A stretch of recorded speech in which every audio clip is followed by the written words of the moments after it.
नमस्कार दोस्तों, मेरा नाम प्रिया है और आज मैं आपको जो कहानी सुनाने जा रही हूँ ये कोई काल्पनिक कहानी नहीं है।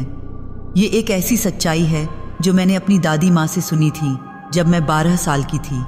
उस रात के बाद मैंने कई दिनों तक अकेले सोने की हिम्मत नहीं की थी। अगर आप इस चैनल पर नए हैं तो प्लीज़ इसे सब्सक्राइब कर लीजिए ताकि ऐसी कहानियाँ आपसे छूटे नहीं। और हाँ, कहानी ख़त्म होने पर कमेंट में ज़रूर बताइएगा कि आप इसे किस शहर से देख रहे हैं और आपका नाम क्या है। मुझे पता चलेगा कि मेरी कहानियाँ कहाँ कहाँ तक पहुँच रही हैं। तो चलिए शुरू करते हैं। आज से लगभग 100 साल पहले की बात है। महाराष्ट्र के एक छोटे से गांव में, जहां आज भी तांत्रिक विद्याओं में लोग गहरा विश्वास रखते हैं, वहां एक लड़की पैदा हुई थी। उस गांव का नाम मैं नहीं बताऊंगी क्योंकि मेरी दादी माँ ने मुझे मना किया था। उन्होंने कहा था, बेटी, कुछ जगहों के नाम ज़बान पर लाने से बचना चाहिए। नाम लेते ही वो ऊर्जा, वो आत्मा तुम्हें ढूंढ लेती है। उस लड़की का नाम था सुगंधा। जी हाँ, सुगंधा। और ये नाम उसकी माँ ने नहीं दिया था। जन्म के समय उसकी माँ की मृत्यु हो गई थी, बल्कि ये नाम तो गांव वालों ने उसे दिया था क्योंकि जब भी वो कहीं से गुजरती, हवा में चंदन की एक मीठी मादक खुशबू फैल जाती। ऐसी खुशबू जो किसी इत्र की नहीं थी बल्कि उसके शरीर से, उसकी सांसों से निकलती थी। कुछ लोग कहते, ये तो साक्षात देवी का रूप है। कुछ फुसफुसाते, ऐसी खूबसूरती अप्सराओं में होती है, इंसानों में नहीं। पर कुछ बूढ़ी औरतें जिन्होंने जिंदगी के कई रंग देखे थे, वो चुपचाप सिर हिलाती और कहती, अति सुंदरता शुभ नहीं होती बेटी। जिसे प्रकृति बहुत ज़्यादा देती है उससे उतना ही छीन भी लेती है। पर उस समय किसी ने इन बातों पर ध्यान नहीं दिया। सुगंधा के पिता पंडित रामदास गांव के मुख्य मंदिर के पुजारी थे। 60 साल के हो चुके थे। सफ़ेद दाढ़ी, माथे पर चंदन का टीका और आंखों में एक अजीब सी उदासी। अपनी पत्नी को खोने के बाद उन्होंने दोबारा शादी नहीं की थी। सारी ऊर्जा, सारा प्यार, सब कुछ अपनी इकलौती बेटी सुगंधा में लगा दिया था। वो सुगंधा को मंदिर ले जाते, उसे भजन सिखाते, पूजा पाठ की विधि समझाते। सुगंधा भी बचपन से ही बहुत समझदार थी। वो अपने पिता का कहना मानती, मंदिर की सफाई करती, फूल तोड़ती और देवताओं के सामने घंटों बैठी रहती। पर जैसे जैसे वो बड़ी होती गई, लोगों की नज़रें बदलने लगीं। जब वो 7-8 साल की थी तब भी लोग उसे देखकर मुस्कुरा देते थे। पर अब जब वो 15 पार कर चुकी थी तो लोगों की मुस्कान में कुछ और था। एक अजीब सी चमक, एक अजीब सी प्यास। गांव के जवान लड़के मंदिर के बाहर खड़े रहने लगे, सिर्फ एक झलक पाने के लिए। शादीशुदा मर्द भी जो अपनी पत्नियों के साथ पूजा करने आते, वो भी चोरी चोरी सुगंधा को देख लेते। और औरतें, वो तो जलन से भर जाती। वो अपने पतियों से कहती, उस लड़की में कुछ गड़बड़ है। कोई साधारण लड़की इतनी खूबसूरत नहीं हो सकती। पंडित रामदास को भी धीरे धीरे ये सब दिखने लगा था। वो परेशान रहने लगे। कई बार उन्होंने सुगंधा को घर में ही रखने की कोशिश की, पर वो जिद करती, पिताजी, मुझे मंदिर जाना है, मुझे भगवान की सेवा करनी है। पंडित जी क्या कर सकते थे? वो अपनी बेटी की हर बात मान लेते। सुगंधा अब 16 साल की हो गई थी और उसकी खूबसूरती अब सिर्फ गांव तक नहीं बल्कि पूरे इलाके में फैल चुकी थी। दूर दूर से लोग आते मंदिर में पूजा करने के बहाने, पर असली मकसद सुगंधा को एक बार देख लेना होता। एक दिन गर्मियों की दोपहर थी। सूरज अपने पूरे तेवर पर था। गांव की गलियां वीरान थीं। लोग अपने घरों में आराम कर रहे थे। तभी घोड़ों की टापों की आवाज़ आई आता है।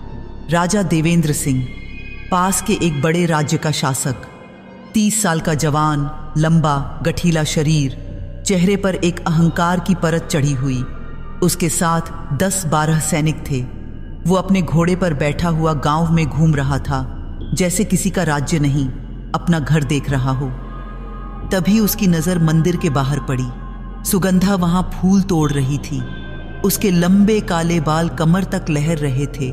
सफ़ेद साड़ी में वो ऐसी लग रही थी जैसे कोई देवी धरती पर उतर आई हो। उसके बालों में चमेली के फूल थे और जब हवा चली तो चंदन की वो खुशबू राजा की नाक में पहुंची। राजा का घोड़ा अचानक रुक गया। नहीं, राजा ने रोका। वो बस सुगंधा को देखता रह गया। उसकी आंखों में एक अजीब सी भूख जाग गई, वो भूख जो किसी भोजन से नहीं मिटती। उसने अपने सबसे भरोसेमंद सेवक केशव से पूछा, ये कौन है? केशव ने झुककर कहा, महाराज, ये पंडित रामदास की बेटी है, नाम है सुगंधा। कहते हैं पूरे इलाके में इससे ज्यादा खूबसूरत कोई नहीं। राजा की आंखों में एक चमक आई। उसने मुस्कुराते हुए कहा, तो फिर ये मेरी होनी चाहिए, मैं इसे अपनी रानी बनाऊंगा। केशव ने हिचकिचाते हुए कहा, पर महाराज, आप तो पहले से ही विवाहित हैं, 2 रानियां हैं आपकी। राजा ने हंसते हुए कहा, तो क्या हुआ, तीसरी भी आ जाएगी। और ये देखो, इतनी खूबसूरत है कि मेरी बाकी रानियां इसके सामने फीकी पड़ जाएगी। उसी शाम राजा देवेंद्र सिंह अपने सैनिकों के साथ पंडित रामदास के घर पहुंचा। छोटा सा घर था, मिट्टी की दीवारें, छप्पर की छत, सामने एक छोटा सा आंगन जहां तुलसी का पौधा लगा हुआ था। पंडित रामदास बाहर आए। उन्होंने राजा को देखा तो घबरा गए। इतने सैनिक, इतना ठाठ बाट। उन्हें समझ नहीं आया कि राजा उनके जैसे गरीब ब्राह्मण के घर क्यों आया है। राजा ने सीधे सीधे अपनी बात रख दी। पंडित जी, मैं आपकी बेटी सुगंधा से शादी करना चाहता हूं। मैं उसे अपनी तीसरी रानी बनाऊंगा। वो मेरे महल में रहेगी, सुख सुविधाओं से। आपको भी जो चाहिए मिलेगा, जमीन, सोना, पैसा, सब कुछ। पंडित रामदास का दिल बैठ गया। उन्हें पता था कि ये प्रस्ताव एक सम्मान की बात नहीं, बल्कि एक आदेश था। राजा जो चाहता है वो पाता है। पर पंडित जी का दिल साफ था। उन्होंने हाथ जोड़कर कहा, महाराज, मैं आपका सम्मान करता हूं, पर मेरी बेटी अब भी बहुत छोटी है। वो अभी केवल 16 साल की है और मैं उसे किसी के साथ जबरदस्ती नहीं भेज सकता। राजा का चेहरा सख्त हो गया। उसकी आवाज में गुस्सा आ गया। जबरदस्ती? मैं उसे रानी बना रहा हूं, जबरदस्ती नहीं कर रहा। तुम्हें पता है मैं कौन हूं? मैं राजा देवेंद्र सिंह हूं। मैं जो चाहता हूं वो पाता हूं। पंडित जी की आवाज कांप रही थी, पर उन्होंने हिम्मत जुटाई। महाराज, जो भगवान की मर्जी होगी वो होगा, पर मैं अपनी बेटी को आपके साथ नहीं भेज सकता। वो मेरा सब कुछ है। राजा का चेहरा गुस्से से लाल हो गया। उसने एक कदम आगे बढ़ाया और पंडित रामदास के सीने पर जोर से धक्का दिया। बूढ़े पंडित जी लड़खड़ाए और जमीन पर गिर गए। उनकी पगड़ी उतर गई, चश्मा टूट गया। सुगंधा घर के अंदर से ये सब देख रही थी। उसका दिल तेजी से धड़कने लगा। गुस्सा, बेबसी और एक अजीब सी ताकत उसके भीतर उबल रही थी। वो बाहर भागी और अपने पिता के पास पहुंची। उसने उन्हें सहारा दिया और फिर घूमकर राजा की तरफ देखा। उसकी आंखों में आग थी, वो आग जो किसी साधारण लड़की की नहीं हो सकती थी। आप कौन होते हैं मेरे पिता को हाथ लगाने वाले? सुगंधा की आवाज में इतनी ताकत थी कि राजा के सैनिक भी चौंक गए। आप राजा हो सकते हैं, पर इंसान नहीं हो। आपके पास ताकत है, पर इज्जत नहीं। राजा हंसा, एक ठंडी, खतरनाक हंसी। तुम बहुत खूबसूरत हो सुगंधा, और अब मैं और भी ज्यादा चाहता हूं तुम्हें। तुम्हारा ये गुस्सा, ये आग मुझे पसंद आई। उसने सुगंधा की तरफ हाथ बढ़ाया, जैसे किसी चीज को छूने के लिए। सुगंधा ने उसका हाथ झटक दिया और तब पता नहीं कहां से उसके मुंह से शब्द निकले। वो शब्द जो उसने सोचे भी नहीं थे, जैसे किसी और ने उसकी जबान का इस्तेमाल किया हो। तू मुझे पाने की सोचता है? सुगंधा की आवाज अब अलग थी, गहरी, काली, डरावनी। जा, तेरी हर इच्छा तुझे निगल जाएगी। तेरी हवस तुझे मौत की नींद सुला देगी। तू जो चाहता है वो तुझे मिलेगा, पर तेरी आत्मा इसकी कीमत चुकाएगी। राजा के चेहरे पर एक पल के लिए डर दिखा, पर फिर वो हंसा। तुम मुझे धमकी दे रही हो? तुम? उसने अपने सैनिकों को इशारा किया। चलो, ये पागल हो गई है, पर मैं वापस आऊंगा और अगली बार मैं इनकार नहीं सुनूंगा। वो अपने घोड़े पर बैठा और चला गया। पर हवा में अब भी चंदन की वो खुशबू थी, और उस खुशबू में अब कुछ और मिला हुआ था, कुछ काला, कुछ जहरीला। उस रात सुगंधा सो नहीं पाई। वो अपने बिस्तर पर लेटी हुई थी, पर उसका दिल बेचैन था। उसे अपने ही शब्द याद आ रहे थे, तेरी हवस तुझे मौत की नींद सुला देगी। उसने ये क्यों कहा था? कैसे कहा था? वो तो कभी किसी को श्राप नहीं देती थी। फिर ये क्या हो गया? तभी उसे एक आवाज़ सुनाई दी, बहुत धीमी, जैसे कोई उसके कान में फुसफुसा रहा हो। सुगंधा। वो उठकर बैठ गई। कौन है? डर मत बेटी, मैं तेरे भीतर हूं, हमेशा से थी, आज बस जाग गई हूं। सुगंधा के पूरे शरीर में सिहरन दौड़ गई। तुम कौन हो? आवाज हंसी, एक मीठी पर खतरनाक हंसी। मैं तेरी सुंदरता हूं, तेरी ताकत हूं, तेरी खुशबू हूं। मैं वो हूं जो तुझे बाकियों से अलग बनाती है। मुझे तुम नहीं चाहिए, मुझे छोड़ दो। छोड़ नहीं सकती बेटी, क्योंकि अब तू मेरी है, और जो तुझे पाने की कोशिश करेगा उसे मैं खत्म कर दूंगी। सुगंधा रोने लगी, पर वो आवाज बंद नहीं हुई। वो पूरी रात उसके कानों में गूंजती रही। अगली सुबह गांव में हड़कंप मच गया। राजा देवेंद्र सिंह मरा मिला था, उसके महल के कमरे में, उसके बिस्तर पर यह कोई साधारण मौत नहीं थी। उसका पूरा चेहरा सूख गया था, जैसे किसी ने उसका सारा खून चूस लिया हो। उसकी आंखें खुली हुई थीं और उनमें एक गहरा, डरावना डर जमा हुआ था।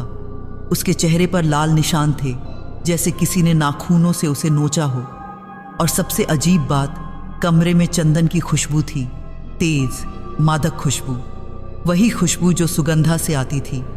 गांव के लोग फुसफुसाने लगे, सुगंधा ने राजा को श्राप दे दिया था। उसके शब्द सच हो गए। वो कोई साधारण लड़की नहीं, उस पर किसी चुड़ैल का साया है। उसकी खुशबू राजा के कमरे में थी। वो वहां गई थी। पंडित रामदास के दिल में डर समा गया। उन्होंने सुगंधा को घर के अंदर बंद कर दिया, पर गांव के लोग अब मंदिर आना बंद कर चुके थे। वो सुगंधा से डरने लगे थे। कुछ लोग तो पंडित जी से कहने लगे, आपकी बेटी को गांव से बाहर भेज दीजिए, वरना हम सब पर मुसीबत आएगी। और सुगंधा, वो रोती रही, पर उसके कानों में वो आवाज़ अब भी गूंज रही थी, अब तू अकेली नहीं है बेटी, अब तू देवताओं की नहीं, इच्छाओं की देवी है। राजा देवेंद्र सिंह की मौत के बाद गांव में जो माहौल बना, उसे शब्दों में बयान करना मुश्किल है। लोग अब पंडित रामदास के घर के सामने से गुजरते हुए भी डरते थे। कुछ लोग तो उस रास्ते से जाना ही बंद कर चुके थे। मंदिर में पूजा करने आने वाले भक्तों की संख्या आधी हो गई थी। औरतें अपने बच्चों को समझाने लगीं, सुगंधा के पास मत जाना, उसकी परछाई भी अगर तुम पर पड़ गई तो तुम्हारी जान जा सकती है। और मर्द, वो तो पहले से ही दो तरह के थे। कुछ डर के मारे उधर देखना भी बंद कर चुके थे, पर कुछ की आंखों में अब पहले से ज्यादा चमक थी। वो चमक जो खतरे और वासना के मिश्रण से पैदा होती है। वो सोचते, अगर राजा जैसा ताकतवर आदमी उसकी वजह से मर गया तो उसमें जरूर कुछ खास है। पंडित रामदास की हालत दिन ब दिन खराब होती जा रही थी। वो अब ज्यादातर समय अपने कमरे में बंद रहते, पूजा पाठ करते, मंत्र पढ़ते। उन्हें लगता था कि शायद किसी मंत्र से, किसी पूजा से अपनी बेटी को इस शाप से मुक्त करा पाएंगे। राजा की मौत के 15 दिन बाद गांव के बुजुर्गों ने एक पंचायत बुलाई। पीपल के पेड़ के नीचे, जहां गांव के सभी बड़े फैसले लिए जाते थे, वहां करीब 30-40 लोग इकट्ठा हुए। पंचायत का मुखिया सरपंच विश्वनाथ राव एक 60 साल का आदमी था। उसकी सफ़ेद दाढ़ी, मोटा शरीर और आवाज़ में एक अजीब सी सख्ती थी। उसने पंडित रामदास को बुलवाया। पंडित जी कांपते हुए पंचायत में पहुंचे। उनकी आंखों में आंसू थे, चेहरे पर बेबसी। सरपंच ने कहा, पंडित जी, हमें आपसे बात करनी है। राजा देवेंद्र सिंह की मौत के बाद उनके सैनिक हमारे गांव में जांच कर रहे हैं। वो कह रहे हैं कि राजा की मौत कोई साधारण मौत नहीं थी। उनके शरीर पर जो निशान थे वो किसी चुड़ैल के थे। एक बूढ़ी औरत जिसका नाम शांताबाई था, बोली, और उनके कमरे में सुगंधा की खुशबू थी। ये सब जानते हैं। आपकी बेटी ने राजा को श्राप दिया था और वो श्राप सच हो गया। पंडित रामदास ने हाथ जोड़कर कहा, मेरी बेटी ने कुछ नहीं किया, वो तो बस गुस्से में कुछ बोल गई थी। वो एक मासूम लड़की है। एक जवान आदमी जिसका नाम गोपाल था खड़ा हुआ। उसकी आंखों में एक अजीब सी चमक थी। वो बोला, मासूम? पंडित जी, मैंने खुद सुगंधा को देखा है। उसकी आंखों में वो नहीं है जो एक मासूम लड़की की होनी चाहिए। उसकी नज़र में एक जादू है, एक खिंचाव है। वो जानबूझकर मर्दों को अपनी ओर खींचती है। पंडित जी का सिर चकरा गया। नहीं नहीं, ऐसा नहीं है। मेरी बेटी। सरपंच ने बीच में टोकते हुए कहा, पंडित जी, हम आपका सम्मान करते हैं। आप हमारे मंदिर के पुजारी हैं, पर अब हालात बदल गए हैं। गांव के लोग डर रहे हैं। राजा के सैनिक जांच कर रहे हैं। अगर उन्होंने सुगंधा को पकड़ लिया तो उसे जिंदा जला देंगे। चुड़ैल को जलाना ही उसका अंत है। पंडित जी के पैरों तले जमीन खिसक गई। नहीं, मेरी बेटी को कुछ नहीं होगा। मैं उसे नहीं जाने दूंगा। सरपंच ने गहरी सांस ली। तो फिर आप उसे गांव से दूर ले जाइए, किसी दूसरे शहर, किसी दूसरे गांव में, जहां कोई उसे न जानता हो, वरना गांव वाले आपको भी पंचायत से बाहर कर देंगे और मंदिर से भी। पंडित रामदास की आंखों से आंसू बहने लगे। उन्होंने अपनी पूरी जिंदगी उस मंदिर में बिताई थी। वो मंदिर उनका घर था और अब उन्हें अपनी बेटी की वजह से सब कुछ छोड़ना पड़ रहा था। वो चुपचाप उठे और वहां से चले गए। घर लौटकर पंडित जी ने सुगंधा को सब कुछ बताया। सुगंधा ने अपने पिता को इतना टूटा हुआ कभी नहीं देखा था। वो उनके पैरों पर गिर पड़ी। पिताजी, ये सब मेरी वजह से हो रहा है। मैं नहीं जानती मैंने क्या किया। मैंने तो बस आपको बचाने के लिए कुछ कहा था। मुझे नहीं पता कि राजा कैसे मरा। पंडित जी ने उसके सिर पर हाथ रखा। बेटी, मुझे पता है तूने जानबूझकर कुछ नहीं किया, पर अब हालात हमारे हाथ से बाहर हो गए हैं। हमें यहाँ से जाना होगा। कहाँ जाएंगे पिताजी? नहीं पता बेटी, पर हम जाएंगे, दूर, बहुत दूर। उस रात सुगंधा अपने कमरे में अकेली बैठी थी। उसे अपने भीतर एक अजीब सी हलचल महसूस हो रही थी, जैसे कोई उसके अंदर हिल रहा हो, जाग रहा हो। तभी फिर से वो आवाज आई, वही मीठी पर खतरनाक आवाज। तू क्यों रो रही है सुगंधा? सुगंधा ने आंसू पोंछे। तुम फिर आ गई। तुम कौन हो? मुझे मेरे हाल पर क्यों नहीं छोड़ देती? आवाज हंसी। मैं तुझे छोड़ नहीं सकती क्योंकि मैं तू हूं। तू मुझे समझती क्यों नहीं? मैं तेरी दुश्मन नहीं, तेरी ताकत हूं। ताकत? किस ताकत की बात कर रही हो? मेरे पिता रो रहे हैं। गांव के लोग मुझसे नफरत करते हैं। राजा मर गया। ये कैसी ताकत है? वो राजा तुझे जबरदस्ती ले जाना चाहता था। उसने तेरे पिता को मारा। क्या वो सजा के लायक नहीं था? सुगंधा चुप हो गई। वो कुछ बोल नहीं पाई।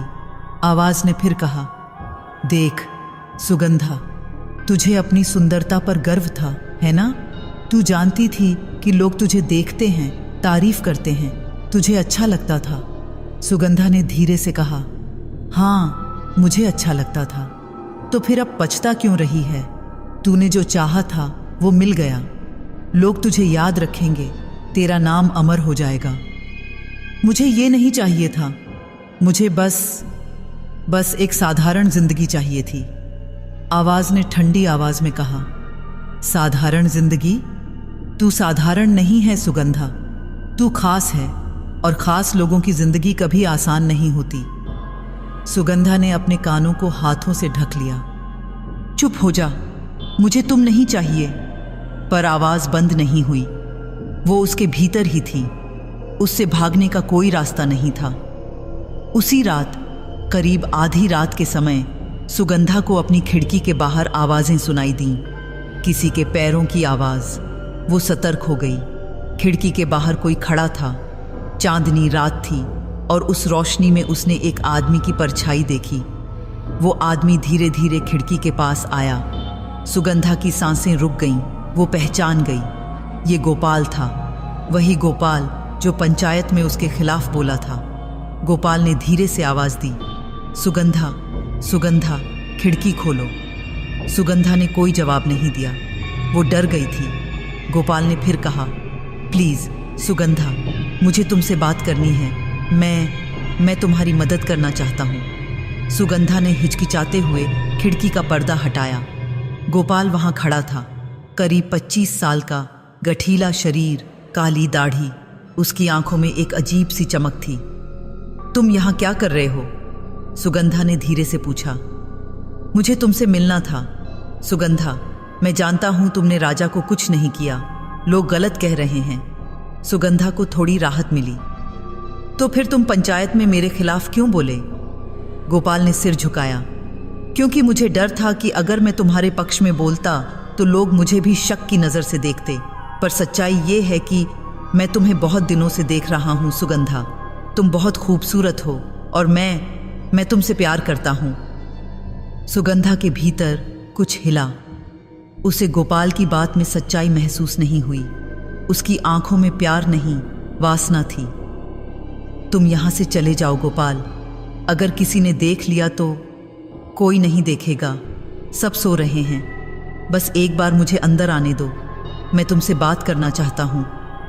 सुगंधा ने मना करने के लिए मुंह खोला, पर तभी उसके भीतर की आवाज़ बोली, इसे अंदर आने दे सुगंधा। ये तुझसे प्यार नहीं करता, ये तो बस तेरी देह चाहता है। इसे सबक सिखा। सुगंधा ने अपने सिर को झटका दिया। नहीं नहीं, मैं ये नहीं करूँगी। पर गोपाल को लगा कि वो उससे बात कर रही है। उसने खिड़की पर हाथ रखा और चढ़ने की कोशिश की। सुगंधा पीछे हट गई। मत आओ अंदर प्लीज। पर गोपाल अब अंदर आ चुका था। वो सुगंधा के कमरे में खड़ा था। चांदनी की रोशनी में उसका चेहरा साफ दिख रहा था। उसकी सांसें तेज थीं। सुगंधा, तुम इतनी खूबसूरत हो कि मैं खुद को रोक नहीं पाता। मुझे बस एक बार तुम्हें छूना है। उसने सुगंधा की तरफ कदम बढ़ाया। सुगंधा के भीतर की आवाज अब चीख रही थी, इसे रोक सुगंधा, इसे खत्म कर दे। और तभी कुछ अजीब हुआ। सुगंधा के शरीर से चंदन की खुशबू अचानक बहुत तेज हो गई, इतनी तेज कि गोपाल चक्कर खाने लगा। उसकी आंखें धुंधली पड़ गईं। सुगंधा ने अपना हाथ आगे बढ़ाया। वो खुद नहीं जानती थी कि वो क्या कर रही है। उसने गोपाल के चेहरे को छुआ। गोपाल की आंखों में एक अजीब सी चमक आई। वो मुस्कुराया। सुगंधा, तुमने मुझे छुआ। पर फिर उसका चेहरा पीला पड़ने लगा। उसकी सांसें रुकने लगीं। वो जमीन पर गिर गया। सुगंधा चीखी, नहीं, ये मैंने नहीं किया। पर देर हो चुकी थी। गोपाल की आंखें बंद हो गईं। उसके चेहरे पर वही निशान थे जो राजा के चेहरे पर थे, और उसका शरीर, वो सूख गया था। सुगंधा अपने हाथों को देखने लगी। उसके हाथ कांप रहे थे। भीतर की आवाज फिर बोली, इस बार मुस्कुराते हुए, देखा, अब तू समझी? तू अब वो नहीं रही जो पहले थी। अब तू मेरी हो चुकी है, और जो भी तुझे छूने की कोशिश करेगा उसका यही हाल होगा। सुगंधा फर्श पर बैठ गई। वो रो रही थी, चीख रही थी, पर कोई आवाज नहीं निकल रही थी। उसने 2 आदमियों की जान ले ली थी, और अब वो जान गई थी कि वो भीतर की आवाज सच कह रही थी। अब वो सुगंधा नहीं रही। अब वो कुछ और बन चुकी थी, कुछ खतरनाक, कुछ काला, कुछ जिससे हर कोई डरेगा। सुबह होने से पहले सुगंधा ने गोपाल के शव को खिड़की से बाहर धकेल दिया। उसके हाथ कांप रहे थे, पूरा शरीर पसीने से भीगा हुआ था। वो नहीं जानती थी कि क्या करे। अगर किसी को पता चल गया कि गोपाल उसके कमरे में मरा है तो गांव वाले उसे जिंदा जला देंगे। उसने गोपाल के शव को झाड़ियों में छिपा दिया, फिर वापस अपने कमरे में आई और दरवाज़ा बंद कर लिया। वो अपने बिस्तर पर बैठ गई, घुटनों को सीने से लगाकर। उसकी आंखों से आंसू बह रहे थे, पर आवाज़ नहीं निकल रही थी। भीतर की आवाज़ अब भी वहाँ थी, शांत, संतुष्ट। तूने अच्छा किया सुगंधा, उसे मरना ही था। वो तेरे पास गलत इरादों से आया था। चुप हो जा, सुगंधा ने अपने दांत भींचते हुए कहा। तूने मुझसे ये करवाया, मैं हत्यारिन हूं। हत्यारिन? नहीं बेटी, तू तो बस अपनी रक्षा कर रही थी, और वैसे भी अब तुझे इसकी आदत डालनी होगी, क्योंकि अब ये तेरी नियति है। नियति? सुगंधा की आवाज में गुस्सा और बेबसी दोनों थी। मैंने कभी ये नहीं चाहा, मैंने कभी किसी को मारना नहीं चाहा, पर तूने चाहा था कि लोग तुझे देखें, तेरी तारीफ करें। तूने चाहा था कि तेरी सुंदरता सबसे अलग हो, और अब जब तू सबसे अलग हो गई है तो रो रही है? सुगंधा के पास कोई जवाब नहीं था, वो बस रोती रही। दोपहर तक गोपाल की लाश मिल गई। गांव के कुछ लड़के झाड़ियों के पास से गुजर रहे थे, तभी उन्हें एक अजीब सी बदबू आई। जब उन्होंने झाड़ियां हटाईं तो गोपाल का सूखा हुआ शव दिखा। गांव में फिर से चीख पुकार मच गई। लोग इकट्ठा हो गए। गोपाल की मां छाती पीट पीट कर रो रही थी। उसके पिता बेहोश हो गए, और सबसे अजीब बात, गोपाल के शव के पास चंदन की खुशबू थी, वही खुशबू। गांव के वैद्य जो लाशों की जांच करते थे, उन्होंने देखा कि गोपाल की मौत भी राजा की मौत जैसी थी। चेहरे पर वही निशान, शरीर वैसे ही सूखा हुआ, और आंखों में वही डर। सरपंच विश्वनाथ राव ने तुरंत एक और पंचायत बुलाई। इस बार भीड़ बहुत ज्यादा थी। गांव के हर घर से लोग आए थे। शांताबाई, वही बूढ़ी औरत जो पहले भी सुगंधा के खिलाफ बोली थी, चिल्लाई, अब तो साफ हो गया है, सुगंधा एक चुड़ैल है। पहले राजा, गोपाल, अगले कौन होंगे? हमारे बेटे, हमारे पति। एक जवान औरत जिसका नाम लक्ष्मी था बोली, गोपाल कल रात घर से निकला था, उसने किसी से कुछ नहीं कहा था, पर मैंने उसे पंडित जी के घर की तरफ जाते देखा था। भीड़ में फुसफुसाहट बढ़ने लगी। सुगंधा ने उसे बुलाया होगा। चुड़ैलें ऐसे ही करती हैं, अपनी खुशबू से मर्दों को अपनी ओर खींच लेती हैं, फिर उनकी जान चूस लेती हैं।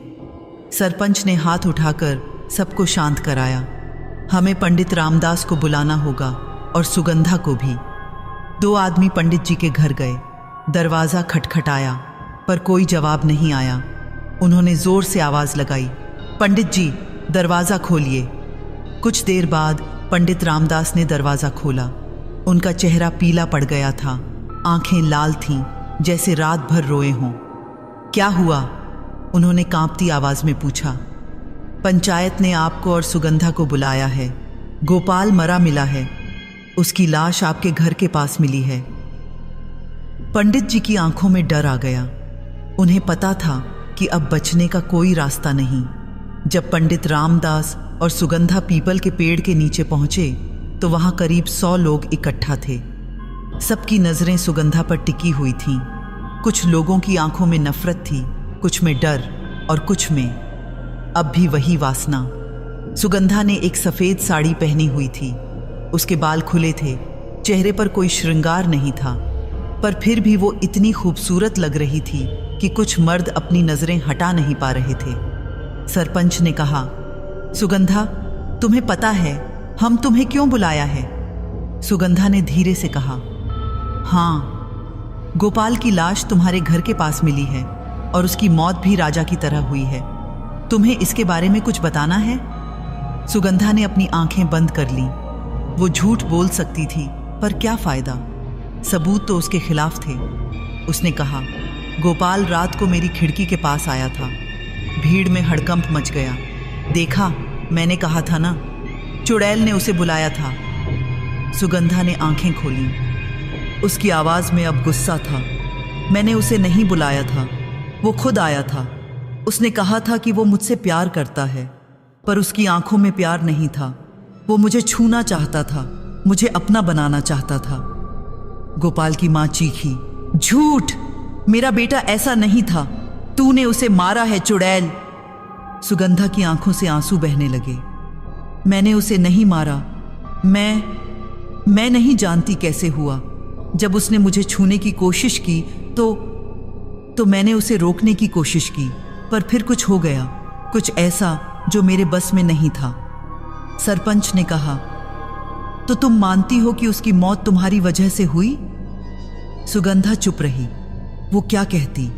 शांताबाई बोली, ये चुड़ैल है, इसे जलाना होगा, नहीं तो ये हम सबको मार डालेगी।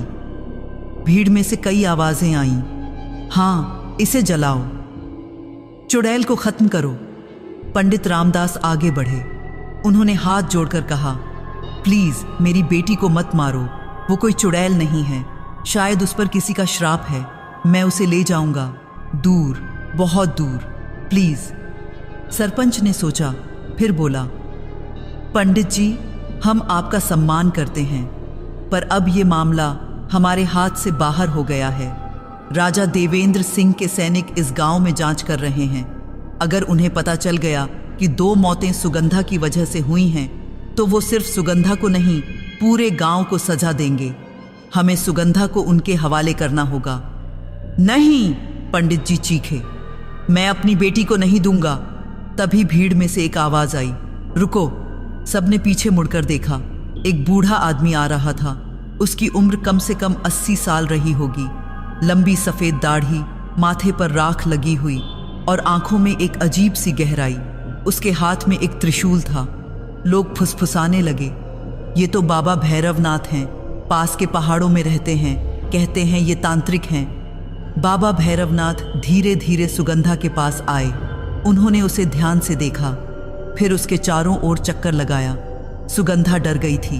वो समझ नहीं पा रही थी कि ये बूढ़ा आदमी क्या कर रहा है। बाबा ने अपनी आंखें बंद कर लीं, कुछ मंत्र बुदबुदाए, फिर आंखें खोलीं और सरपंच की ओर देखा। इस लड़की पर कोई चुड़ैल का साया नहीं है, बाबा ने कहा। भीड़ हैरान रह गई। तो फिर क्या है बाबा? सरपंच ने पूछा।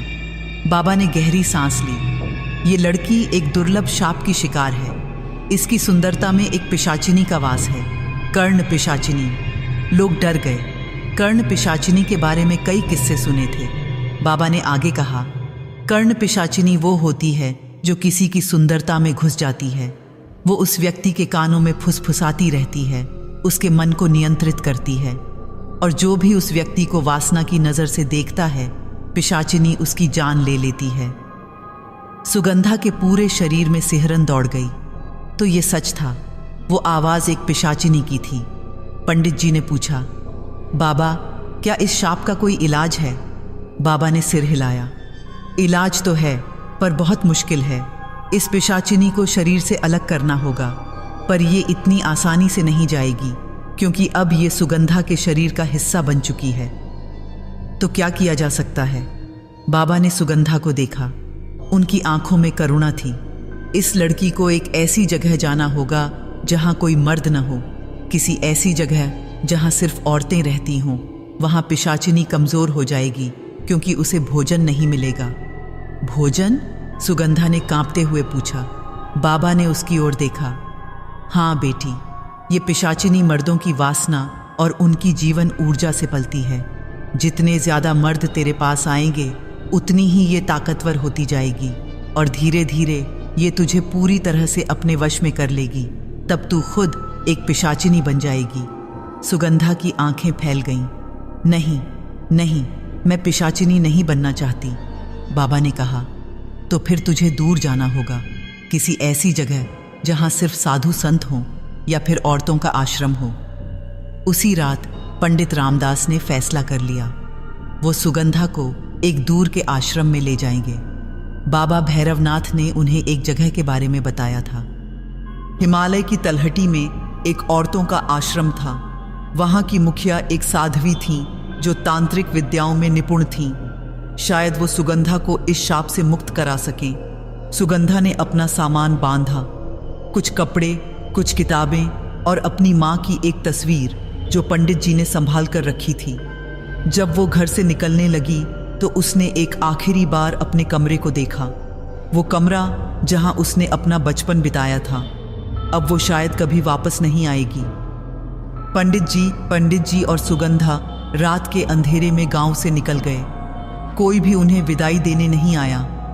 बस बाबा भैरवनाथ खड़े थे, दूर से उन्हें देखते हुए। जब वो गांव की सीमा से बाहर निकले तो सुगंधा ने पीछे मुड़कर देखा। गांव की रोशनियां धुंधली पड़ती जा रही थीं, और तभी उसके कानों में फिर से वो आवाज़ आई, अब पहले से ज़्यादा साफ, ज़्यादा ताकतवर। तू कहीं भी भाग ले सुगंधा, मैं तेरे साथ हूं, हमेशा रहूंगी। तू मुझसे छुटकारा नहीं पा सकती, क्योंकि अब तू और मैं, हम एक हैं। सुगंधा के कदम लड़खड़ाए। उसने अपने पिता का हाथ कसकर पकड़ लिया। आगे का रास्ता लंबा, अंधेरा और खतरनाक था, पर उसके पास कोई और चारा नहीं था। वो चलती रही, अपनी किस्मत, अपने शाप और अपनी उस खूबसूरती को कोसती हुई जो अब उसके लिए एक लानत बन चुकी थी। पंडित रामदास और सुगंधा 3 दिनों से चल रहे थे। गांव से निकलकर वो पहले कस्बों से होते हुए फिर छोटे शहरों से गुजरे और अब एक सुनसान जंगल के रास्ते पर थे। बाबा भैरवनाथ ने कहा था कि हिमालय की तलहटी में जो आश्रम है वहां पहुंचने में कम से कम 15 दिन लगेंगे। पैदल चलकर, कभी बैलगाड़ी में बैठकर, कभी किसी यात्री के साथ। पंडित जी बूढ़े हो चुके थे। हर कदम पर उनकी सांसें फूल रही थीं, पर वो रुके नहीं। उन्हें बस एक ही चीज की चिंता थी, अपनी बेटी को बचाना। सुगंधा खामोश चल रही थी। उसने अपना चेहरा एक घूंघट से ढक रखा था ताकि कोई उसे देख न सके, पर फिर भी जब भी वो किसी के पास से गुजरती, लोग रुककर देखने लगते। चंदन की वो खुशबू वो अब भी हवा में फैल रही थी और उसके कानों में लगातार वो आवाज, देख सुगंधा, कितने लोग तुझे देख रहे हैं, कितनी नजरें तुझ पर टिकी हैं। तू चाहे जितना छिपा ले खुद को, तेरी सुंदरता छिपती नहीं। सुगंधा ने अपनी मुट्ठियां भींच लीं। चुप रह, मुझसे बात मत कर। पिशाचिनी हंसी। मैं चुप रहूं? पर मैं तो तेरे भीतर हूं बेटी। मेरी आवाज बंद करने का एक ही तरीका है, मर जा। सुगंधा के कदम रुक गए। मर जाना, कई बार उसने ये सोचा था, अगर वो मर जाए तो शायद ये सब खत्म हो जाए, पिशाचिनी भी खत्म हो जाए, कोई और नहीं मरेगा। पर तब उसके पिता की आवाज आई। सुगंधा, क्या हुआ? क्यों रुक गई? सुगंधा ने अपने आंसू पोंछे। कुछ नहीं पिताजी, बस थक गई हूं। थोड़ा और चल लें बेटी, सूरज ढलने से पहले हमें गांव पहुंच जाना चाहिए। रात को इस जंगल में रुकना खतरनाक है। वो फिर से चलने लगे, पर किस्मत को कुछ और ही मंजूर था। सूरज डूबने से पहले वो गांव नहीं पहुंच पाए। रात घिर आई, घना अंधेरा, और जंगल के बीच में दूर दूर तक कोई बस्ती नहीं दिख रही थी। पंडित जी ने एक पेड़ के नीचे रुकने का फैसला किया। उन्होंने लकड़ियां इकट्ठी की और आग जलाई। सुगंधा चुपचाप आग के पास बैठ गई। पिताजी, आप सो जाइए, मैं जागती रहूंगी, सुगंधा ने कहा। नहीं बेटी, तू भी सो जा, मुझे नींद नहीं आएगी।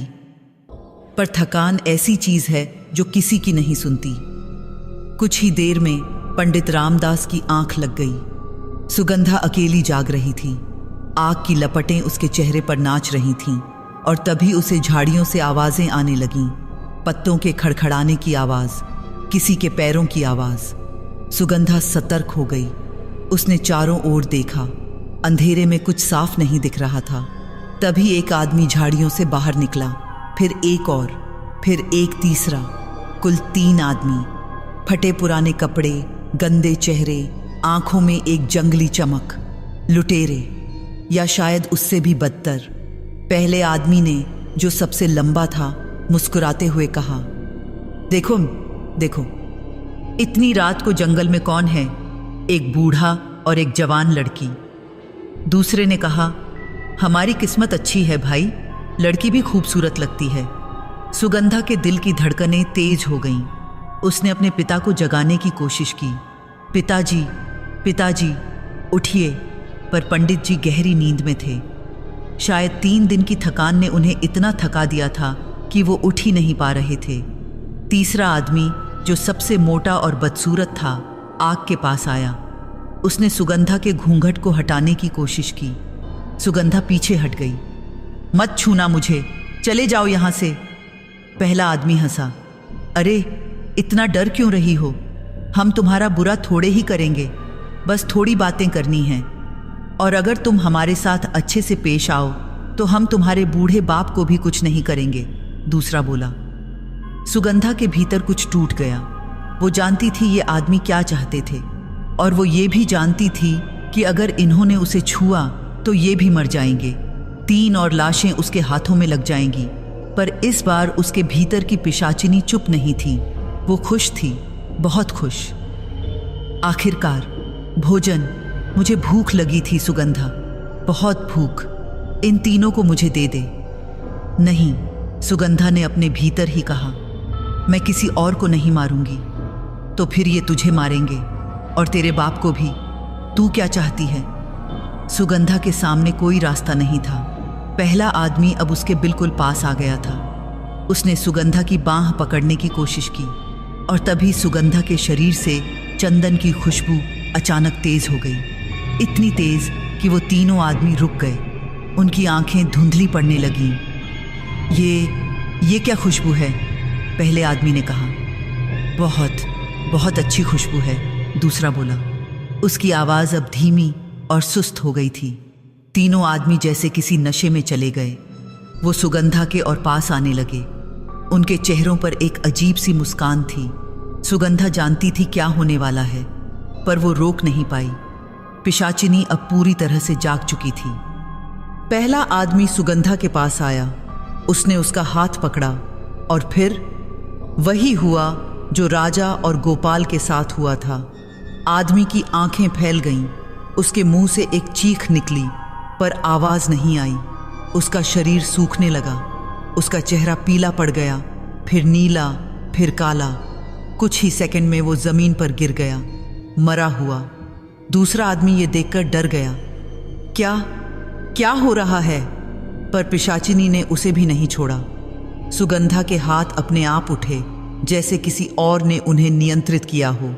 उसने दूसरे आदमी का चेहरा छुआ। वो भी चीखा और फिर वैसे ही मर गया। तीसरा आदमी, जो सबसे मोटा था, भागने की कोशिश की, पर उसके पैर नहीं चले, जैसे किसी ने उन्हें जकड़ लिया हो। वो जमीन पर गिर गया। सुगंधा धीरे धीरे उसके पास गई। उसकी आंखों में अब आंसू नहीं थे। उसका चेहरा खाली था, जैसे उसकी अपनी आत्मा ही उसके शरीर से निकल गई हो। उसने तीसरे आदमी को भी छुआ और वो भी मर गया। 3 लाशें, एक के बाद एक, सब सूखी हुई, सब काली पड़ी हुई। और सुगंधा, वो वहीं खड़ी रही। उसके चेहरे पर कोई भाव नहीं था। पिशाचिनी की आवाज़ अब संतुष्ट थी। अच्छा लगा सुगंधा, बहुत अच्छा लगा। अब मुझे कुछ दिनों के लिए भूख नहीं लगेगी। सुगंधा धीरे धीरे जमीन पर बैठ गई।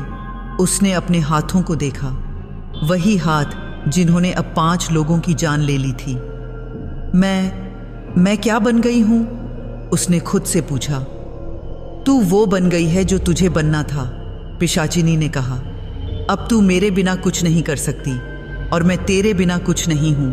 हम एक हैं सुगंधा, हमेशा के लिए। सुबह जब पंडित रामदास की आंख खुली तो उन्होंने 3 लाशें देखीं। वो हड़बड़ा कर उठे। सुगंधा, तू ठीक तो है? सुगंधा आग के पास बैठी थी। उसकी आंखें खाली थीं। हाँ पिताजी, मैं ठीक हूँ। पंडित जी ने लाशों को देखा। उन्हें समझ आ गया कि क्या हुआ होगा। उनकी आंखों से आंसू बहने लगे। बेटी, ये लोग रात को आए थे। मुझे छूने की कोशिश की थी और फिर वो मर गए। पंडित जी उसके पास आए। उन्होंने उसके सिर पर हाथ रखा। बेटी, ये तेरी गलती नहीं है, पर ये मेरे हाथों से हुआ है पिताजी। अब 5 लोग मर चुके हैं और मुझे डर लग रहा है कि अगले कौन होंगे। पंडित जी के पास कोई जवाब नहीं था। वो बस अपनी बेटी को गले से लगाकर रोते रहे। थोड़ी देर बाद उन्होंने लाशों को झाड़ियों में छिपा दिया। फिर वो दोनों वहां से चल दिए। अब उनकी चाल और भी तेज थी। उन्हें जल्दी से जल्दी उस आश्रम पहुंचना था। 2 दिन बाद वो एक छोटे से शहर के बाहर पहुंचे। शहर में एक बाजार था। लोगों की भीड़, दुकानें, रंग बिरंगे कपड़े।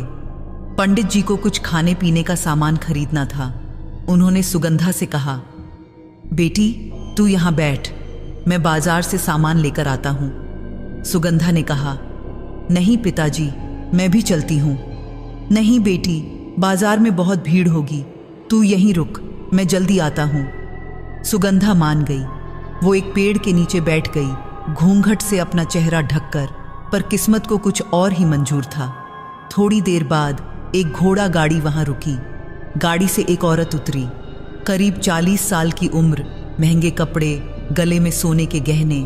उसके साथ 2 नौकर थे। औरत ने सुगंधा को देखा, फिर उसके पास आई। तुम कौन हो? अकेली यहाँ क्या कर रही हो? औरत ने पूछा। सुगंधा ने धीरे से कहा, मैं अपने पिता का इंतजार कर रही हूँ। औरत ने उसके घूंघट को हटाने की कोशिश की। सुगंधा पीछे हट गई, पर औरत ने जिद की, अरे चेहरा तो दिखाओ, कहीं तुम किसी की भगाई हुई बहू तो नहीं? एक नौकर ने जबरदस्ती सुगंधा का घूंघट हटा दिया और जैसे ही औरत ने सुगंधा का चेहरा देखा, वो हैरान रह गई। अरे तुम तो बहुत खूबसूरत हो, इतनी खूबसूरत लड़की मैंने पहले नहीं देखी। फिर औरत की आंखों में एक अजीब सी चमक आई। सुनो, मैं शहर की एक कोठे की मालकिन हूं, तुम मेरे साथ चलो, मैं तुम्हें बहुत पैसा दूंगी। तुम्हारी खूबसूरती देखकर राजा महाराजा तुम्हारे कदमों में होंगे। सुगंधा का दिल बैठ गया। नहीं, मैं नहीं आऊंगी। अरे इतनी जल्दी मना मत करो, सोचो कितना पैसा मिलेगा। तुम और तुम्हारा बूढ़ा बाप दोनों आराम से रह सकोगे। मैंने कहा ना, मैं नहीं आऊंगी। औरत का चेहरा सख्त हो गया। तो फिर जबरदस्ती करनी पड़ेगी। उसने अपने नौकरों को इशारा किया। दोनों नौकर सुगंधा की ओर बढ़े और तभी सुगंधा के भीतर की पिशाचिनी फिर जाग उठी। अरे वाह, फिर से खाना आ गया। तू कितनी किस्मत वाली है सुगंधा। सुगंधा ने आंखें बंद कर ली। नहीं, फिर से नहीं। पर जब नौकरों ने उसे पकड़ने की कोशिश की तो वही हुआ। चंदन की खुशबू, धुंधली आंखें, फिर छूना, फिर मौत। दोनों नौकर जमीन पर गिर गए, मरे हुए। औरत चीख पड़ी, ये क्या है? तुमने क्या किया? सुगंधा ने अपनी आंखें खोली। इस बार उसकी आंखों में कुछ अलग था, एक अजीब सी ठंडक, जैसे उसके भीतर की इंसानियत धीरे धीरे खत्म होती जा रही थी। उसने औरत की ओर देखा। औरत डर के मारे पीछे हटने लगी। तू चुड़ैल है। सुगंधा ने कुछ नहीं कहा, वो बस वहीं खड़ी रही। औरत भागकर अपनी गाड़ी में बैठ गई और चली गई। और सुगंधा, वो फिर से जमीन पर बैठ गई। 2 और लाशें साथ हो गईं। अब जब पंडित जी वापस आए और उन्होंने लाशें देखीं तो वो टूट गए। वो समझ गए कि उनकी बेटी अब धीरे धीरे खो रही है।